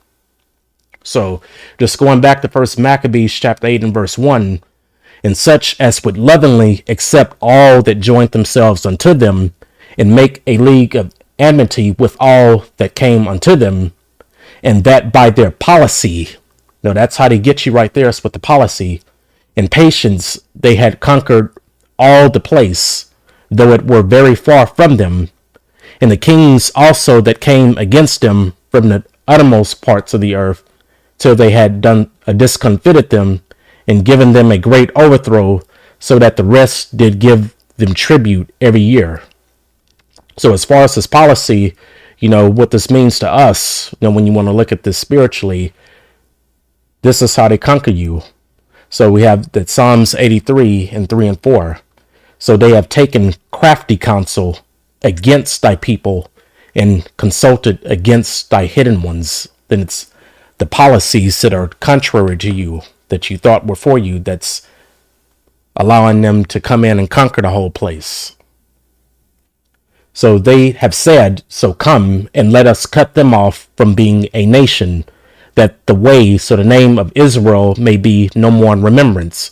Is when you want to look at the spiritually, you tie in Ephesians 6 and 12, which that's in the lesson, you'll see it later, that we rest not, it's not against flesh and blood, then it's against principalities and spiritual wickedness in high places. And this is how they conquer you. It's through the policy that's coming from all of these people that are in these high positions. And, you know, that just brings me to another point. You know, another thing that those NAACP leaders were shooting for was to get more diversity across the different offices of the government. And, you know, I get it, but at a certain extent, you should never pit color, skin color over merit. Because if you do that, what happens is you'll just get people that look like us that are in these positions, and they're going to end up being a puppet. They're not going to do anything that's for you. So color, it shouldn't be over merit. So going down, what happened? I will pick it up with verse 11. So what's told him besides how they destroyed and brought under their dominion, so over their rulership, sovereignty, all other kingdoms and isles that at any time resisted them. But with their friends, and as such relied upon them, they kept amity, and that they had conquered kingdoms both far and nigh, and so much as all that heard of their name were afraid of them. Moreover, how they had made for themselves a senate house. We have one, wherein 320 men sat in council daily, consulting always for the people, to the end that they may be well ordered. So then you're having these men and government in places of rulership, so flesh. And it's going down to verse 16, and that they committed their government to one man every year. And that's what we do. Then we have then the highest, then that place of office, and that's the office of the president. And that they committed their government, so then this dominion, to one man every year who ruled over all their country, and that they were all obedient to that one. And that there was neither envy nor emulation among them. So we're going to pick it up and go down some more. So this is a problem with that government. So, just the rulership and the sovereignty, then it's a man and it's not Christ, the Spirit of God, who it's supposed to be. So with Wisdom of Solomon 8:14 and also Proverbs 29:4, it's very clear. So I shall set the people in order. And that's Christ speaking. And the nations, which this is us, 12 tribes, shall be subject unto me. Unto Christ, and not unto a man, not unto any one of these parties. And, the importance of whoever the ruler is, the king, then they're the ones that's going to be establishing the land through their doctrines and teachings, which we'll see this in Proverbs 29:4. So the king, and this is the method right here, the manner, the instrument, by judgment, so that's doctrines and teachings, establish the land, which when you look at that spiritually, then you look at the people. Then that's how they do it. So that if you have an unwise king or an unwise ruler that's in that position of power, then he's going to end up destroying the people. Then it's that straightforward. But it gets deeper than that. So in consideration of these things, Judas chose Euphemius, the son of John, so the son of Achos, and Jason, the son of Eleazar, and sent them to Rome to make a league of amity and confederacy with them, and to entreat them that they would take the yoke from them. And that's that semicolon. So then you're getting ready to make a covenant with this one side, because then you think that they're going to take you out of bondage. So you're leaving oppression and you're going to another form of oppression. There's no sort of salvation going on there. But that's what we end up looking at. That's the overall driver. And when you start to pitch your hope and things to the scene. For they saw that the kingdom of the Grecians did oppress Israel with servitude. So then you're thinking that your salvation in this case is going to come from the Romans, but you're just leaving oppression going to oppression. And, Tiffany Cross in that clip that I played, then she hit it right on the head. Even though, the party that she was pushing for black men to get in line to vote for, it's oppression as well. So what we'll do is there's at Ephesians 6:12 that I'd said we was going to get to. So for we wrestle not against flesh and blood, but against principalities, against powers, against the rulers of the darkness of this world, and against spiritual wickedness in high places, because that's where then it sits at. So, we always have to be on guard, because then that's where the battle is, and it's a spiritual battle. So with Deuteronomy chapter 5 and verse 29, this is something that we had just seen earlier.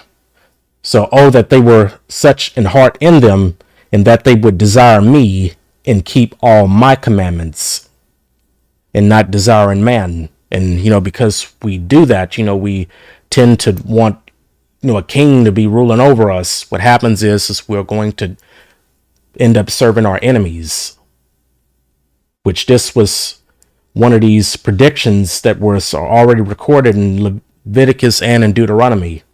So therefore, because we're not setting our hearts to desire him, therefore shalt thou serve thine enemies, which the Lord shall send against thee in hunger. So you're going to be hungry for that word, starved out from it, and in thirst, and in nakedness. So not covered with any garments, just being uncovered completely to your shame, and in want of all things. And he shall put a yoke of iron upon thy neck until he has destroyed thee. And I will set my face against you, and you shall be slain before your enemies. And he's given us then a complete clarification of what he just said. So they that hate you shall reign over you. So neither side is really your ally. Then they're for their own personal agenda, for their own occasion, and we have to always keep that in mind. So we'll do is we'll also hit Proverbs 1:30 through 33. So they would none of my counsel, they despised all my reproof, and therefore shall they eat, so learn of the works of their own way and be filled with their own devices, which this is a living prophecy that's happening to us right now. For the turning away of the simple shall slay them, and the prosperity, which that's what we're trying to look at from these nations, of fools shall destroy them. But whoso hearkeneth unto me, which here's that separation at plumb line, shall dwell safely, and shall be quiet from desire of evil. So, I'm going to show you one of the devices that it's being shoved down our throat. This trouble that we brought up on ourselves because of always trying to seek change and, betterment from man and not from the Spirit of God. So,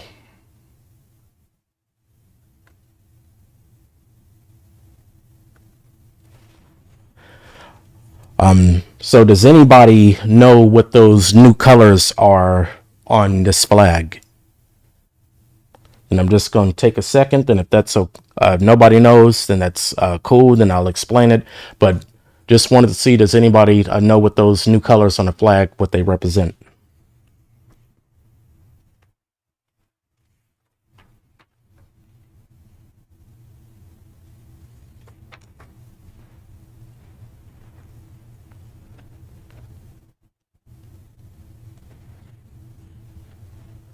Okay, so that's cool. Well, actually, somebody got it. So when you look at the flag, those new colors that they just added on there, the additions, so the black and the brown, then that represents people of color. So that's us right there that they're wanting to include in this queer LGBTQ narrative. Then that's people of color. That's what that stands for. That's us right there. And then the blue, the pink, and the white, then that represents the trans community. So they ended up choosing the blue, then that represents, the boys, males, the pink, then that's girls, females, and the whites, and that represents that transition. So, they're going from one gender to the other. So you have the people of color, so that's us, that they've now embedded right on that flag. And you have the the trans community, that's what that blue, pink, and white stands for. And the reason why then it's perpendicular and it's not going, up and down, and it's moving from the left to the right, then that represents to additional progress that's yet to have been fulfilled. So the desired progress that they're looking for that hadn't been fulfilled yet. So that's what you're looking at. That's what they want to do with our people. That's the heritage, the tradition, and the culture that they want us to identify with right there. That's it. And that's the new flag.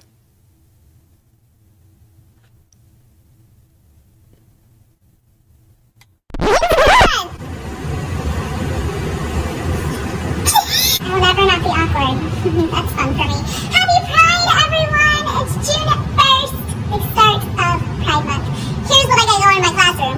I got these flags from Target in the dollar bin, so that's amazing. They didn't have all of them in the collection that they came out with, so I got all the ones that they had. As well as the inclusive Pride flag. I pledge allegiance to the queers. I also got a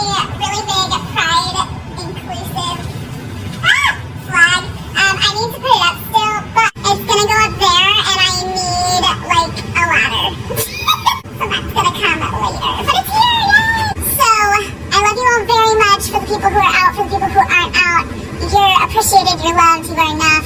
I support you. I got you. Send your queer friends. Okay, so during third period, we have announcements and they do the Pledge of Allegiance. I always tell my class, stand if you feel like it, don't stand if you feel like it, say the words if you want, don't have to say the words. So my class decided to stand but not say the words. Totally fine.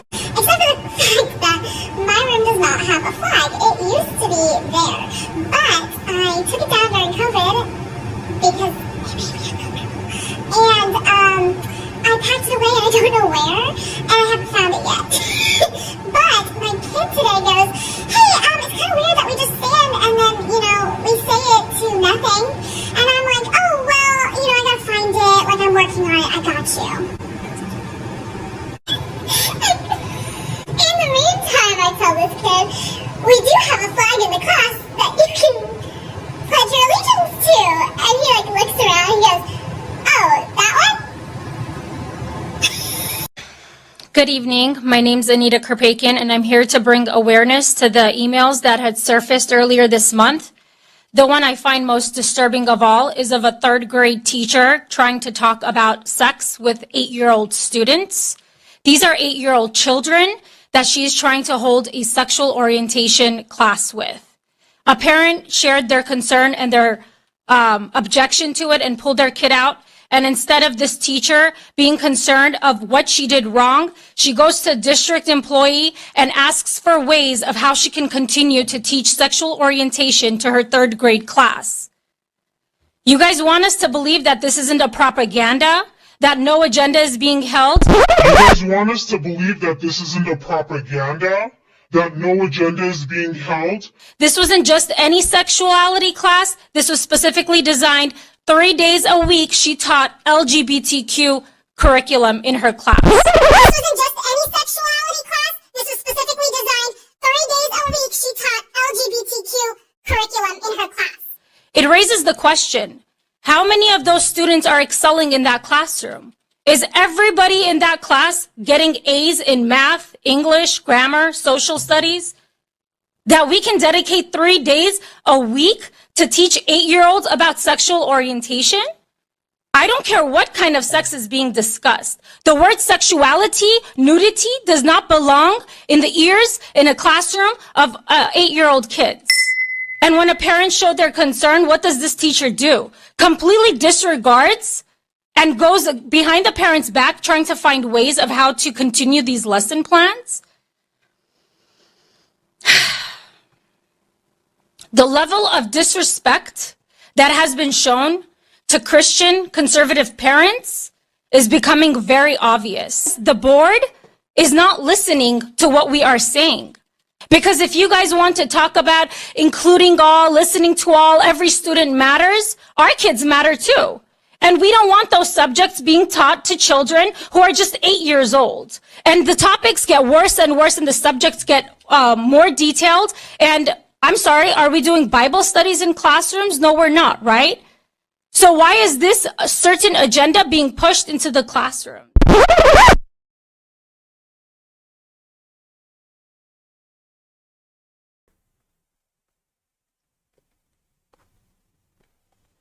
All right, so, before then we hit this precept and that's on screen, one thing that I want to do is just recap on, a few things that we saw in these two clips. So first one was the school teacher in the classroom, then how she explained during COVID the American flag that we shouldn't be pledging allegiance to anyway, then it was taken down. And, when one particular student, okay, what are we going to pledge allegiance to? Well, and she told him the American flag, then I don't have it right now, but there's that rainbow flag right there. And there she is, and she has children in there pledging allegiance to the LGBTQ to that flag. And that's what's going on in some of these schools where they have these children pledging their allegiance to that. So they're already corrupting the children that young. And you saw the other, the student hall, where you have these parents that are coming up enraged about what's going on with more LGBTQ, like it's being covered more in the curriculum than other studies. They're teaching that in certain schools 3 times a week. So, for people that are listening with that have children, you ought to really pay very close attention to what's going on with the curriculums of your children. Because one thing that doesn't change is Jeremiah, that's 29:6. So we're going to look at that. Then I have all of the words below in green. If you want to look at the spiritual side, then we're just going to, at least I was only going to focus on the natural side. So, take ye wives and beget sons and daughters, and take wives for your sons. So then there's the pairing right there. Then you have this female and this male that are going to get married, and give your daughters to husbands. Then it doesn't say to the same sex. Then it doesn't say to somebody that's gender non-conforming, queers, or somebody that's then already did the transformer thing. Said, take wives for your sons and give your daughters to husbands, that they may bear sons and daughters. Which, it's crazy within itself. Then the LGBT community, then they don't understand that the reason that those people, those individuals that are part of that community, that you are alive and existing today, because you came from the seed of a man that was placed in the womb of a woman. But then they come out, grow up, and they want to do something completely else, and it's just confusion at its best right there. That ye may be increased there and not diminished. So then this is what God intended for us, but as time moves on and the LGBT community, then it ends up rising up more and more. They're starting to get more protection, which, this leads me to another point. Some of these parents that have actually went to the school districts and filed complaints about what's going on, they look for the courses and teachers to be, halted, for whatever that teaching was on the LGBTQ to be stopped and that teacher to be removed from school. But what happens is the student is the one that's removed from that school, and they have to go and enroll somewhere else. And the teacher that was teaching that LGBTQ or trying to influence the children with traces of the LGBT community, they were still gainfully employed. So this is what's going on. So what we'll do is we'll take this down, because there's something else that I want to get into. Then we'll now shift gears and we'll start to talk about this abortion. So, I'm real caught up, and I pay very close attention to things that go on, in Chicago and overall the state of Illinois. Then I paid very close attention to the government office, like the contest between the current governor, just J.B. Pritzker, and also his opponent, Darren Bailey. And Bailey, neither one of them, when you look at the debate, then they're not answering questions, dancing around it.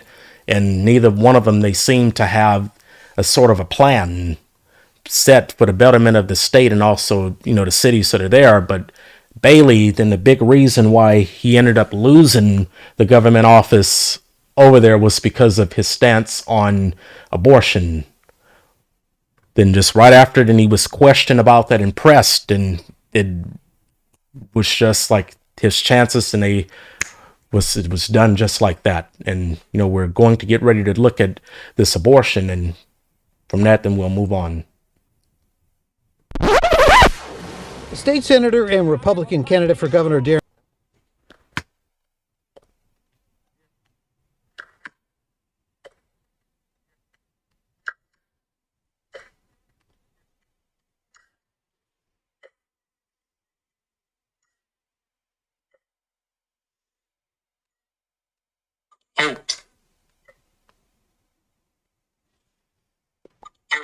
criticism from pro-choice and Jewish groups. You take that. Criticism from pro State Senator and Republican candidate for Governor Darren Bailey facing backlash for comments he made in 2017 while running for state representative. In a Facebook post then, Bailey called abortion an atrocity and then compared it to the Holocaust. The attempted extermination of the Jews of World War II, it doesn't even compare on a shadow of the life that has been lost and with abortion since its legalization. Those comments drawing sharp criticism from pro-choice and Jewish groups. You take that murder of 6 million people and you want to compare that to something like a person's right to make self-determination about their own body, about their own rights. It is so heinous. It is so disgusting. My great-grandparents were killed in the Holocaust. This is something intensely personal to me and my family. And to have somebody so cavalierly use the idea and the concept of genocide in context for political points it's so unfathomable to me. Tonight, Bailey issuing a statement clarifying what he said. The Holocaust is a human tragedy without parallel. In no way was I attempting to diminish the atrocities of the Holocaust and its stain on history. I meant to emphasize the tragedy of millions of babies being lost. A Pritzker campaign spokeswoman called Bailey's 2017 comments unconscionable and disqualifying. Planned Parenthood called for an apology. The executive director for Illinois Right to Life said Bailey's comments are being taken out of context. Planned Parenthood, as well as the Pritzker campaign, are using this to deflect what the real issue is. The fact that Illinois' abortion laws are radical and even too radical for many who identify as pro-choice. Bailey has always been staunchly against abortion, so that issue will continue to be a part of this campaign. What is unclear is whether his Holocaust comments will cost him any votes. Log. These are all ways in which we've reduced crime across the state. Remember, Darren Bailey. I think he said all this before. Darren Bailey voted against all of those things. He does not believe, he is a hypocrite on this subject. All right, no rebuttals. I know you probably want to get in there, Senator, but this next question is for you. Let me play for you a statement you made that's concerned some Illinois voters. You know, the attempted extermination of the Jews of World War II, it doesn't even compare on a shadow of the life that has been lost and with abortion since its legalization. You've also said, Senator, that Jewish leaders have told you that you were right. Could you name the Jewish leaders who agree with you? 60 seconds, please. The atrocity. Audience, please. Audience. The atrocity of the Holocaust is beyond parallel. Those statements were made 5 years ago when Governor Rauner signed into law taxpayer-funded abortion. So yes, the facts are true when you compare the numbers.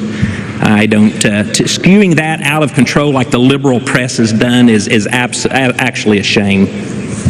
All right, but Senator, just name the Jewish leaders who agree with you. No, I'm not going to put anybody on record. Not going to put anybody on record. All right. So you just came from Paris Fashion Week. You just landed, and you have a lanyard still on from it, and there's a photograph on it. What is that? It's a photograph of a baby's ultrasound. Why is that? And that you designed that? Yes. Why? What does that mean?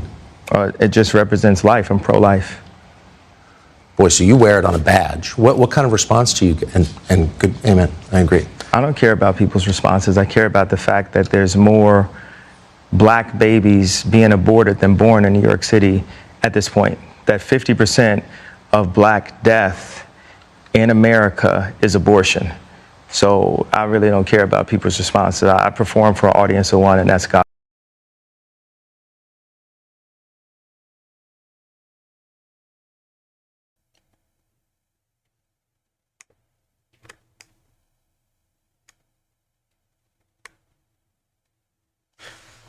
All right, so and you saw like both clips. So then the first one, and we had Bailey there, where you see during the debate, then things it took a turn for the worse when that video of what he had said some years back came back up. So then he apologized, which he shouldn't have, because when you actually do look at the math, more lives have been lost from abortion than from the Holocaust.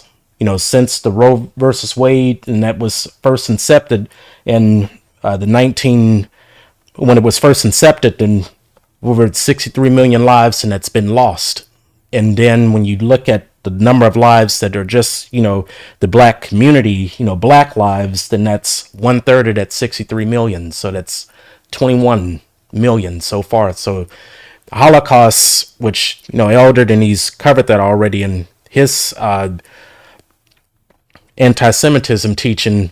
A lot of those bodies and the pictures that they ended up grabbing was from World War II, which was happening around that same time that the Holocaust, that they are trying to stick that event there. And, no matter how you do the math, how much you try and add it up, look at it however you want, more lives and it's been lost from abortion. So then in that sense, Senator Bailey, then he was right on that. Kanye West, and I'm not here to, put him up on a pedestal to, paint him in a positive light. Then I don't study Kanye West enough. But as far as that subject, when he was on abortion, then he's correct there that more lives than they have been lost. And also, majority of these Planned Parenthood and these clinics, then they are in our communities. So one of the problems is the people that support abortion and also, the right to choose, then they don't understand the source of where that comes from, where it originates, and you don't understand how then it all came to be. So at this point, then we get into, the next sort of clips and visuals, and we have Sirach chapter 19 and verse 22. So the knowledge of wickedness is not wisdom, neither at any time the counsels of sinners prudence, which we have to keep that in mind. So no matter how hard that they want to try and rewrite history, to try and rewrite the origins of how Planned Parenthood and abortion came to be, then this is always going to be that face of where it comes from. And that's Margaret Sanger right there. They try and make cases for her that when you look at some of her writings and her published statements that, they are trying to clean things up. But when she's saying that the flowers of civilization and humanity cannot, progress and come forth unless the weeds are choked out and exterminated, then she's talking about our people. That, we're mentally, just feeble and also physically feeble, and we shouldn't be having children. It's stupid people, and they shouldn't have children. But what happens, our black leaders, and they end up getting behind this woman.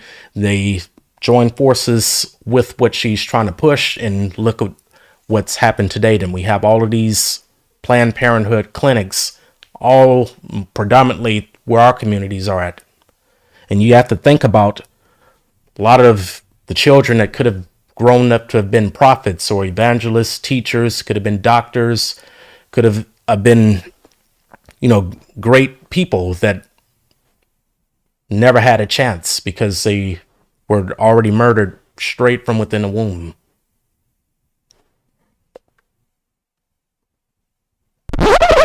As founder of the American Birth Control League, which later became Planned Parenthood, Margaret Sanger was no doubt a controversial figure with disturbing views on eugenics, race, and population control. While some argue she even wanted to exterminate the black race, others are trying to erase that part of her past. The Mike Wallace Interview. In the eyes of some, Margaret Sanger has been a heroine. In the eyes of others, she's been a destructive force.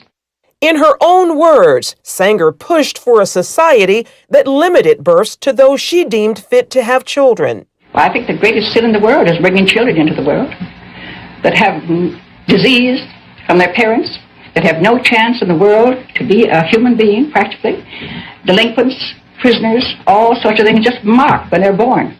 In 1916, Sanger opened the country's first birth control clinic. As a member of the American Eugenics Society, she advocated improving the genetic composition of humans through controlled reproduction of different races and classes. She often wrote about the issue in the journal she founded, called the Birth Control Review. In 1919, writing, I personally believe in the sterilization of the feeble-minded, the insane, and the syphilitic.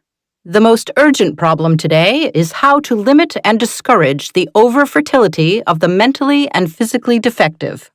Many point to a 1923 New York Times interview as proof of Sanger's racist motives, in which she referred to people as weeds, saying, "It means the release and cultivation of the better racial elements in our society and the gradual suppression, elimination, and eventual extirpation of defective stocks, those human weeds which threaten the blooming of the finest flowers of American civilization." In 1939, after opening another clinic in Harlem, the birth control activists launched the Negro Project, an initiative supported by Black leaders, such as civil rights activist W.E.B. Du Bois. Critics claim the program used the pretense of better health and family planning for poor Blacks in the South as an attempt to limit the Black race. Ludwig says some on the left grapple with Sanger's past and how to interpret her legacy. They know when she writes about human weeds, they know that it's repulsive. They know it's disgusting. The left will never abandon Margaret Sanger because if they do, she's the foundation of so many of their views.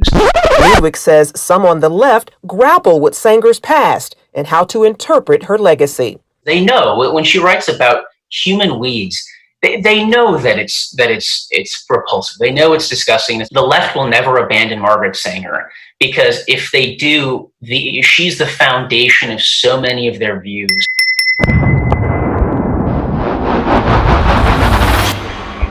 Sanger once shared her vision for a preferred race at a women's branch of the Ku Klux Klan, writing in her autobiography, "Always, to me, any aroused group was a good group." Despite those views, liberals praise Sanger's work while ignoring her history.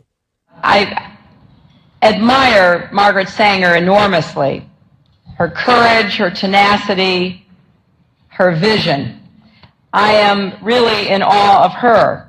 Ryan Baumberger, founder of the Radiance Foundation, says abortion proponents are working to clean up Sanger's past and what she stood for. They have to reinvent her every time they talk about her in order to justify their celebration of her. Former Planned Parenthood Director Abby Johnson says those inside the abortion industry are trained to overlook Sanger's racist views. They give you an answer like, well, I mean, yes, Margaret Sanger was a racist, but everybody was a racist back then. You accept it because she is your hero.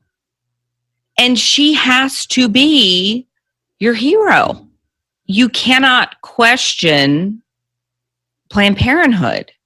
In 1997, Stephen Mosher of the Population Research Institute wrote about the push to repackage Margaret Sanger in the Wall Street Journal. The reason I call it the repackaging of Margaret Sanger is because after the Nazi regime destroyed the legitimacy of eugenics forever, they then went back and said, oh, she was just an early feminist. She was just an early supporter of family planning. No, she wasn't. No, she was a supporter of giving IQ tests to people. She was in favor of using those IQ tests to determine who should be sterilized and who should have children. The reason I call it the repackaging of Margaret Sanger is because after the Nazi regime destroyed the legitimacy of eugenics forever, they then went back and said, oh, she was just an early feminist. She was just an early supporter of family planning. No, she wasn't. Now, she was a supporter of giving IQ tests to people. She was in favor of using those IQ tests to determine who should be sterilized and who should have children. Under the veil of secrecy and deception, 60 plus million babies have not been born because they were aborted legally since 73. 1/3 of that population belong to the African American community. A frightening and telling number given Blacks make up only 13% of the U.S. population. Dan Gaynor of the Media Research Center says that Sanger's true mission remains alive and well throughout today's abortion industry. Look at the maps. See where the abortion facilities are. They are near places where people are marginalized, people are poor, people are minority, and That's their target market. Things, including this issue. I mean, people just refuse. Yeah. Just refuse. And if you doubt that there's some eugenics behind it, just take your own survey. In my hometown, when you go out and look for the Planned Parenthood, you have to drive to certain neighborhoods to find those clinics. And if you doubt that there's some eugenics behind it, just take your own survey. In my hometown, when you go out and look for the Planned Parenthood, you have to drive to certain neighborhoods to find those clinics. There's a reason that they place them geographically there, so that they're in walking distance. Do that same test in your hometown, and then take a look at, well, where do they geographically locate these clinics? And then you've got to start asking the question, why?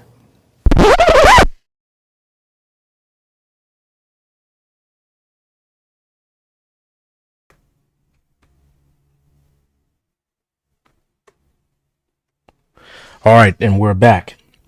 And one thing that I do want to say before we get into these precepts is you may want to download this lesson right here, because like these is one of those ones. And one thing that I've noticed is like whenever teachings like this, I put together stuff like this where all of the dots are being connected, YouTube, and they like to take stuff down. So just putting that out there. But we're going to look at Jeremiah chapter 5 and verse 21. So hear now this, O foolish people, and without understanding. So we getting into that thought, getting another one, which have eyes and see not. So then you're not perceiving, not understanding anything. Which have ears and hear not. So Psalms 127 and 3, lo, children are an heritage of the Lord. But you have this woman whose ideology, then it's still alive today. These people, they've made her a hero because they want that right to choose, and they tend to ignore who she is, and they try and rewrite history. She's telling you that, the mentally feeble, they shouldn't be having children, and she's in favor of aptitude tests. That if you don't score a high enough score, then you shouldn't be able to have children. You should be sterilized. We look at scripture, which we know that the Most High, then he doesn't lie. He's telling us right in Psalms 127 and 3, lo, children, which we're actually getting spiritual, then those children, and those are your works, are an heritage of the Lord, the Spirit of God. And the fruit of the womb is his reward. Then it's your reward, then it's those children.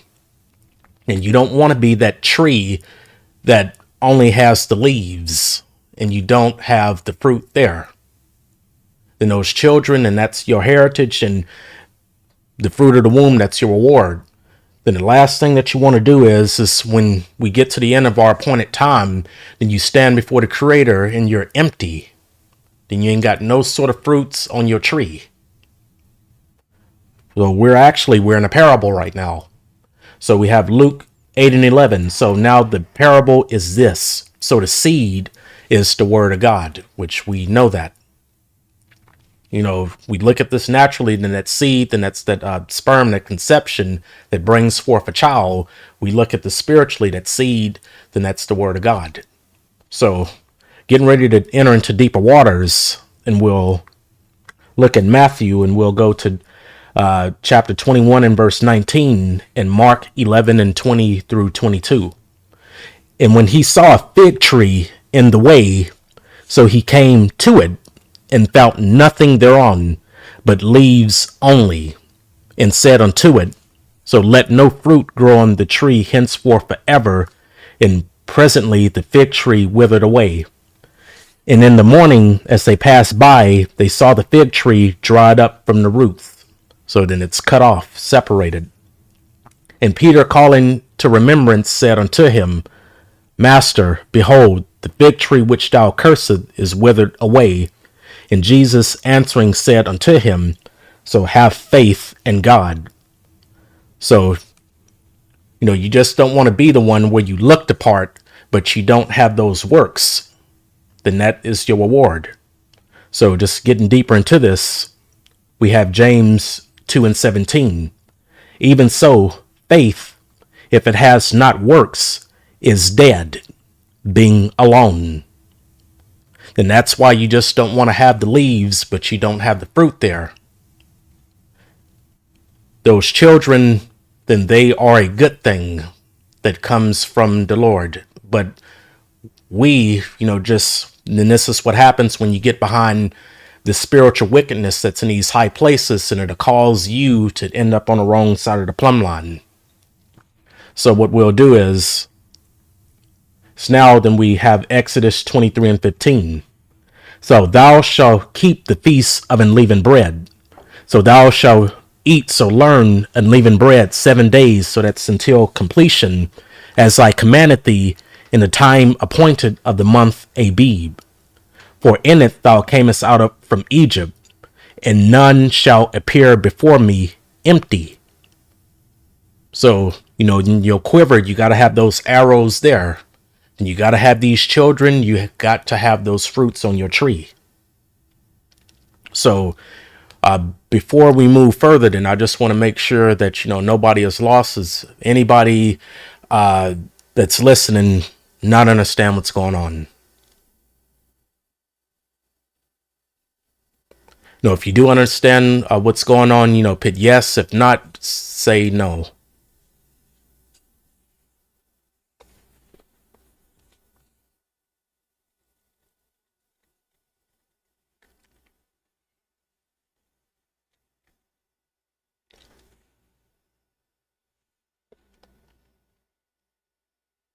Okay, so that's good. So we see what's going on the spiritual side, that you don't want to be killing off your works, your fruits. Because those children knows are your works. Then your sincere belief in the scriptures, what he's told us, then you got to have the faith with the works. Then not just being, a hearer and just loving in tongue, but in sincerity and truth. So what goes on is now we'll hit second address, and we'll look at chapter 9 and verse 34 and 35, and also 32 and 33 and 31. And lo, it is a custom when the ground has received seed, which we're looking at something spiritual, or the sea, a ship, which, for the ship, then I'm just going to give it away. Then it's not in my lesson, but when you go to Proverbs, it tells you that, she is like the merchant ships which bringeth her food from afar. Or any vessel, meat or drink, that being perished when it was sown or cast into, that thing also which was sown or cast therein or received doeth perish, and remaineth not with us. But with us it has not happened so. But our fathers which received the law, so you received that word, kept it not, and observed not thine ordinances. And though the fruit of thy law did not perish, neither could it, for it was thine, yet they that received it perished, because they kept not the thing that was sown in them. So you don't want to destroy your children. No, that goes both ways, and not on the carnal side nor on the spiritual side, which we're going to look at that natural side some more as we go down. For behold, I sow my law in you. So that's precepting and going in with Luke 8 and 11. The seed is the word of God. And it shall bring forth fruit in you. So this is a commandment.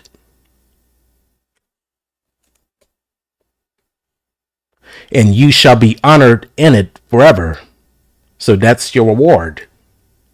So you got Margaret Sanger and the people that support the Planned Parenthood, and that's one side, one path. And then we have what the scriptures are saying when you precept it and tearing it down. It's telling you not to do it. So now then we'll look at Sirach 17 and 11, and also Psalms 127 and 4 and 5. So besides this, he gave them knowledge and the law of life for an heritage, which we have this in orange because then you want to always go back and precept this with Psalms 127 and 3. So, lo, children are an heritage of the Lord, and the fruit of the womb is his reward. So that's what he's given us, and that's what we're going to be honored in. So as arrows are in the hand of a mighty man, so are children of the youth. So happy is the man that has his quiver full of them. So then you don't want to get rid of what was sown in you. They shall not be ashamed, but they shall speak with the enemies in the gate. Because when you end up learning and being a partaker of all of the spiritual goodness, then you become a watchman at that point, and you go out and you give warning. And you're doing in these good works of things that are pleasing to the Creator. Now, as far as, touching up on this abortion for, the goats out there, we have Deuteronomy chapter 22 and 25 and 26, and also Deuteronomy 4 and 2. So, but if a man find a betrothed damsel in the field, and the man force her and lie with her, then the man only that lay with her shall die. But unto the damsel thou shalt do nothing. There is in the damsel no sin worthy of death. For as when a man rises against his neighbor and slayeth him, even so is this matter. So the reason why we're looking at this is you also have, it's always going to be that one section that supports abortion that'll tell you, well, what about the women that were raped? And you look at Deuteronomy 22 and 25 and 26, it tells you that the man only that lay with her shall die. Didn't say anything about whatever seed that's going to be conceived in that woman, and you don't kill that child, because then it's still murdered, and it's telling you that the man only that lay with her shall die. And when you look at Deuteronomy 4 and 22, Deuteronomy 4 and 2, 4 and 2, this ties us in even further where we can't get around this. So you shall not add, so you're not making any revisions unto the word which I command you, neither shall you diminish aught from it, that you may keep the commandments of the Lord your God, which I command you. And, before we leave this, and I wanted to actually put it in my lesson, but, just for the sake of time, then I didn't add it there, but, I will share the source material then if people want to see it. The children, the statistics, when you look at it, of children that are actually born from rape, then it's a very, very, very small percent. But yet the women that claim, hey, Roe versus Wade had being overturned was so bad for us. What about the women that are forced to have these children from rape? Then they're really not considering the statistics. Then it's a really very small percentage. So we have Wisdom of Solomon chapter 7 and verse 2 and 1 Corinthians 7 and 4. So in my mother's womb was fashioned, in my mother's womb was fashioned to be flesh in a time of 10 months. So our doctors and, with the technology and capabilities, they can only see to 9, but there's actually that 10th month that they can't see. Being compacted in blood of the seed of man, and in the pleasure that came with sleep. So that seed, then it's being fashioned inside of that woman's womb. So then you abort that child, and that's murder.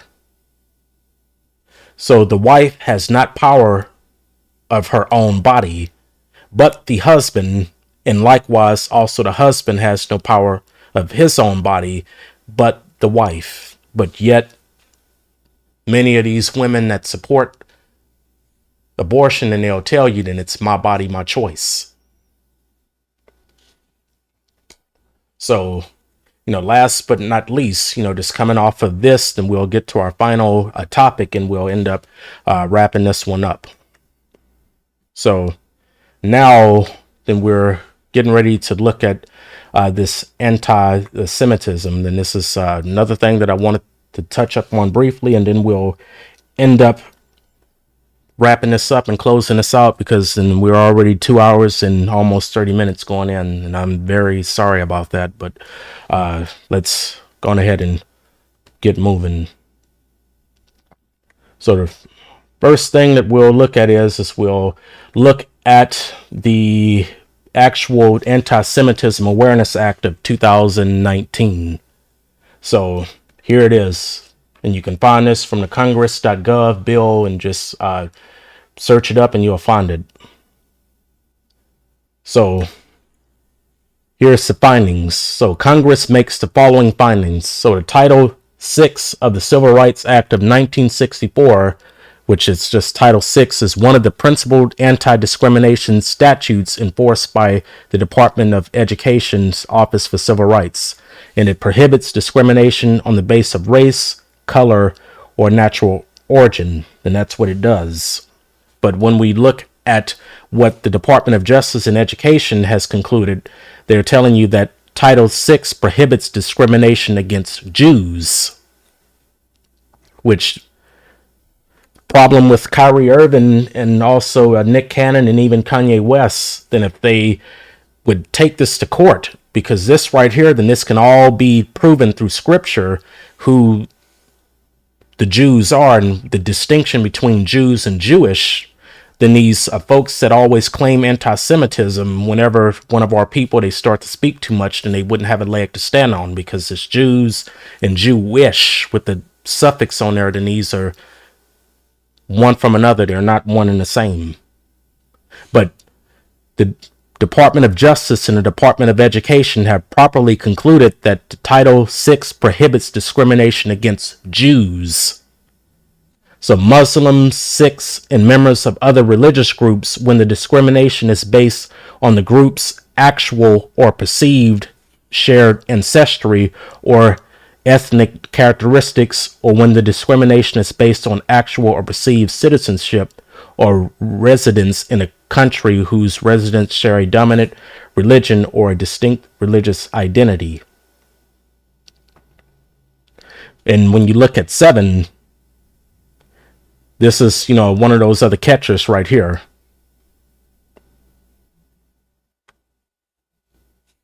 So on October 26, 2010, Dear Colleague letter issued by the Department of Education stated, while Title VI does not cover discrimination based solely on religion, which that's what the Jewish and these folks in their entire thing is based on, it's religion and not the covenant or promise.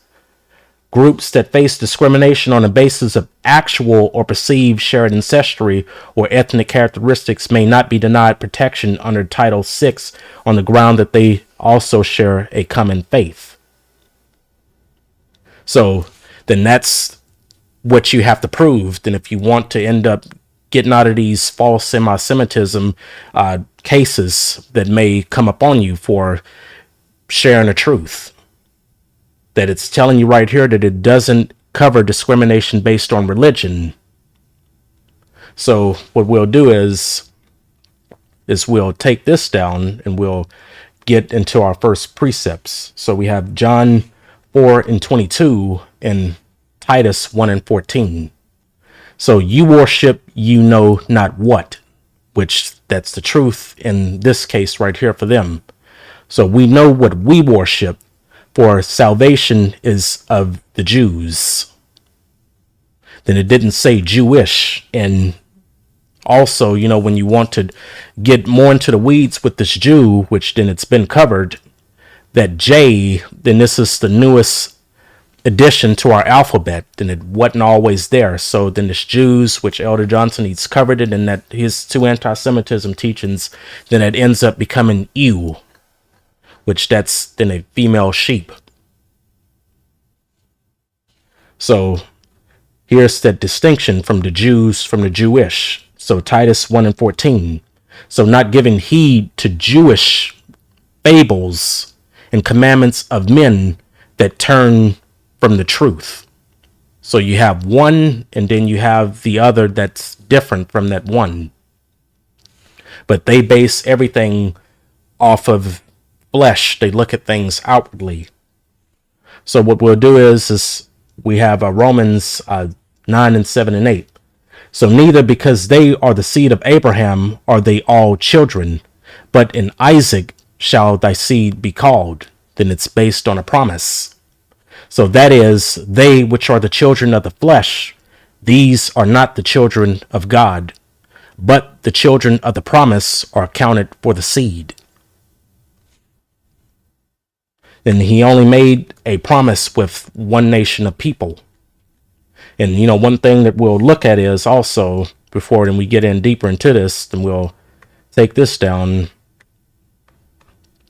And we have then another piece of information that's coming from the Office of the Historian. So this is a government site, and it's telling you right here the creation of Israel in 1948. So on May 14th, 1948, so David Ben Gurion, so the head of the Jewish, the Ish on their agency, proclaimed the establishment of the state of Israel, and U.S. President Harry S. Truman recognized the new nation on the same day. So, now, what they're doing, which it's backwards and also in vain, they're sticking this name Israel to a piece of land, and it's not that, then the Israel, then that's a surname for the people, but they're looking at the name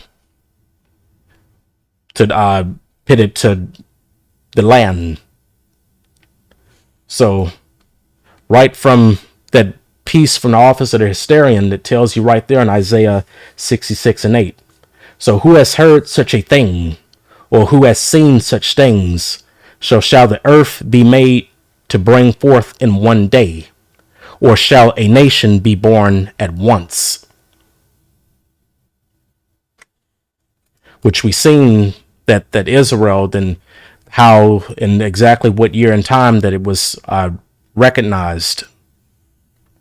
So what we'll do is that brings us to have to look at Genesis 32 and 28 to put this in our remembrance. And he said, so thy name, so thy ways shall be called no more Jacob. So ones that's supplanting the ways, but Israel, and that's the servant of Yahweh. For as a prince hast thou power with God and with men, and has prevailed. And this is what we have to do, being the seed of Jacob, then we're the seed. And just as he overvailed and overcame, he put off one way and put on another. That's what we have to do. So scriptures, and it's telling you that Israel, then it's a name, a way, a surname.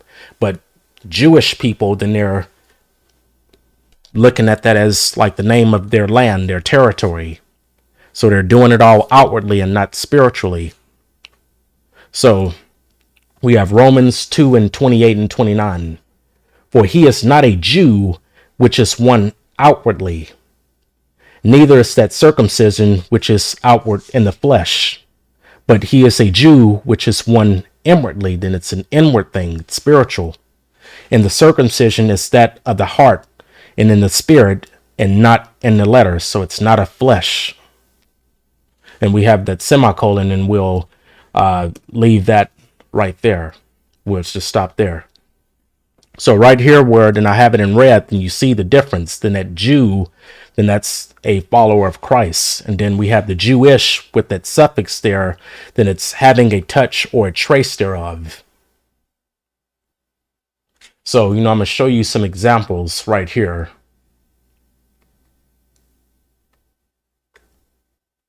So now what you're looking at, then this is a orange color. Then it's a reddish type orange. Then it's a form of that color, but it's not exactly it. Then here's another color right here of that reddish orange. Then it has that trace and flavor of it, but it's not actually then what the color orange, what it looks like. Then it's a reddish orange.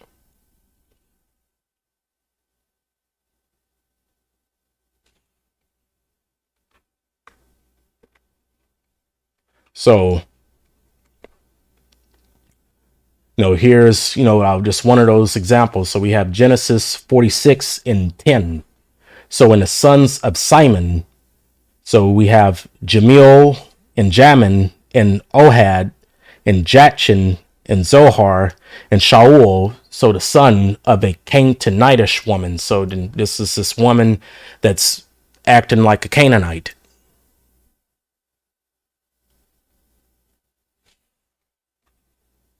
Then that's having that touch or trace thereof, but it's not the actual thing, but she's acting like a Canaanitish woman.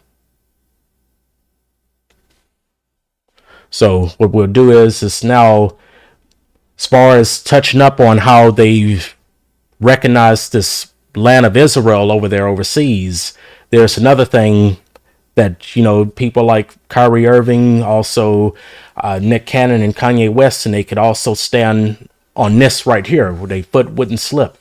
So we have Baruch chapter 3 and verse 8 through 13. So behold, remember, we are yet this day in our captivity. Then that's a true statement. Then you could hold any sort of judge that would try you in court. Then you don't let them wiggle out of it. Then you just tell them right there, then is this a true statement? Which we know that God, then he doesn't lie. And every one of his words, they're pure. It's telling you we are yet to stay in our captivity. So how these people that's over there are the people where thou hast scattered us for a reproach and a curse, and to be subject to payments according to all the iniquities of our fathers, which departed from the Lord our God. So here, Israel, the commandments of life, and give ear to understand wisdom. How it happened in Israel, which you see that this is addressing people and not the land physically, that thou art in thine enemy's land. So that's where we are. We're scattered. That thou art waxen old in a strange country, that thou art defiled with the dead. So thou art counted with them that go down into the grave. And this is why. So, you know, Deacon Emmanuel, then he had talked up on this to us, forsaking the fountain of wisdom. And we're pitting out these, or going after cisterns, these broken cisterns, in his most recent lesson that he did. So thou hast forsaken the fountain of wisdom, for if thou hadst walketh in the way of God, thou should have dwelt in peace forever. But we're in this captivity, which we're going to start to expound on this some more. So we have Jeremiah chapter 2 and verse 11 and 13. So as a nation changed their gods, which yet are no gods, then he's asking us a question because he's getting ready to catch us up. But my people have changed their glory for that which do not profit. For my people have committed two evils. They have forsaken me, the fountain of living waters, and have hewed them out cisterns, broken cisterns that can hold no water. Then every time then we try and pit one of these leaders over us to judge us and to teach us. And because then we've done this and moved him to jealousy, then he's ended up giving us that just recompense, which we'll see it in these last couple of precepts. So we have Deuteronomy chapter 32 and 21 and Genesis 10 and 27. So they have moved me to jealousy with that which is not God. They have provoked me to anger with their vanities, and I will move them to jealousy with those which are not a people. And I will provoke them to anger with the foolish nation where the word and it wasn't given to them. Then these are keys and precepts that people that end up getting caught up in anti-Semitism cases where now their riches, their endorsement deals, other programs and business ventures are being threatened because of something that they said. So God shall enlarge Japheth, and he shall dwell in the tents of Shem. And we have that semicolon there, and that's a full thought. So there's no need to add or subtract from that. So, you know, what we're going to do is now then we have this first Maccabees 1 and 19 through 38, which we'll have to go back to this e-Bible, and I'm going to pull it up.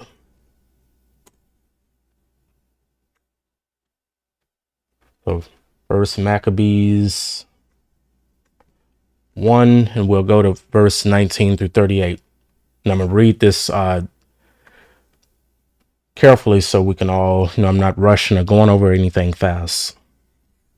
So thus they got the strong cities in the land of Egypt, and he took the spoils thereof. And after that Antiochus had smitten Egypt, he returned again in the 143rd year, and went up against Israel in Jerusalem with a great multitude, and entered proudly into the sanctuary, and took away the golden altar, and the candlestick of light, and all the vessels thereof, and the tables of the shewbread, and the pouring vessels, and the vials, and the censers of gold, and the viol, and the crown, and the golden ornaments that were before the temple, all which he pulled off. So he took also the silver and the gold, and the precious vessels. Also he took the hidden treasures which he found. So then he's stripping us. And when he had taken all away, he went into his own land, having made a great massacre, and spoke very proudly. So just going deeper into this. So now we're going to look at verses 25 through 33. Therefore, there was a great mourning in Israel in every place where they were, so that the princes and elders mourned, so the virgins and young men were made feeble, so weak now, and the beauty of women was changed. So every bridegroom took up lamentation, and she that sat in the marriage chamber was in heaviness.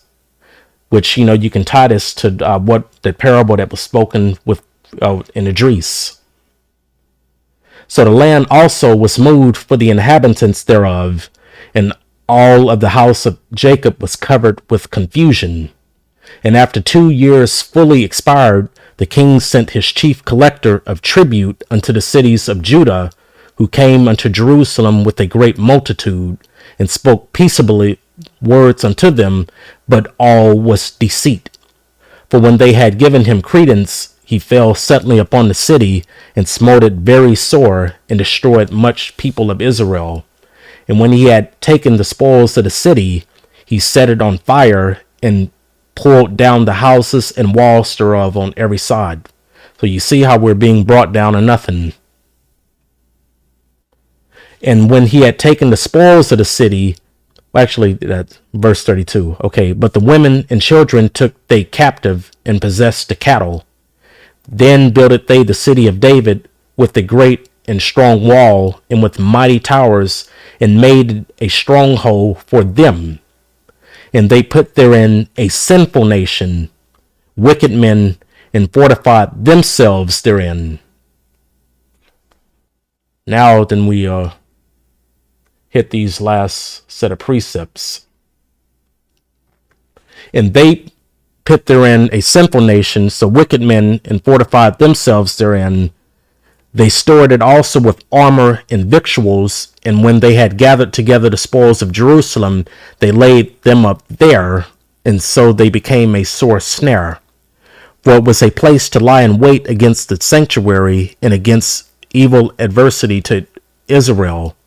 Thus they shed innocent blood on every side of the sanctuary, and defiled it, insomuch that the inhabitants of Jerusalem fled because of them, whereupon the city was made an habitation of strangers, and became strange to those that were born in her, and her own children left her. So this right here, then it's recorded in scripture, then there's no way that you can get around that when these people, they'll try and make cases for, okay, then we're the people, then look at our territory, this is all ours, then the scriptures, and it could shut down anything that they're talking about.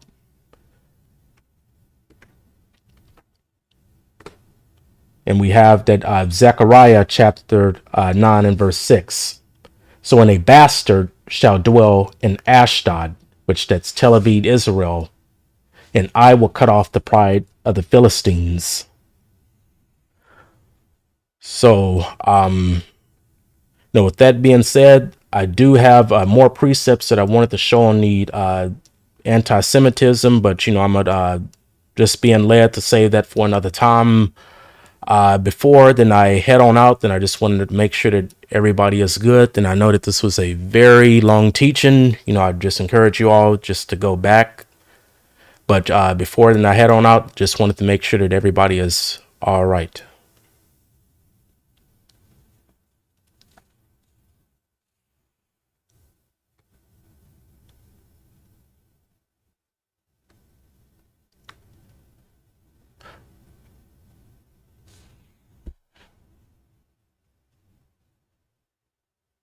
All right. And, just as always, if any questions they come up afterwards, you can email me at, just the emails that you have for me. Then also, just as Elder Johnson made that announcement, if you want to email Deacon Emmanuel about any questions, then you can send him an email as well. Then if you want to leave it in the comment section, and you could also leave it there, then we'll try and answer those questions as soon as possible. And just until next time, then I just bid y'all all then a shalom and a peace.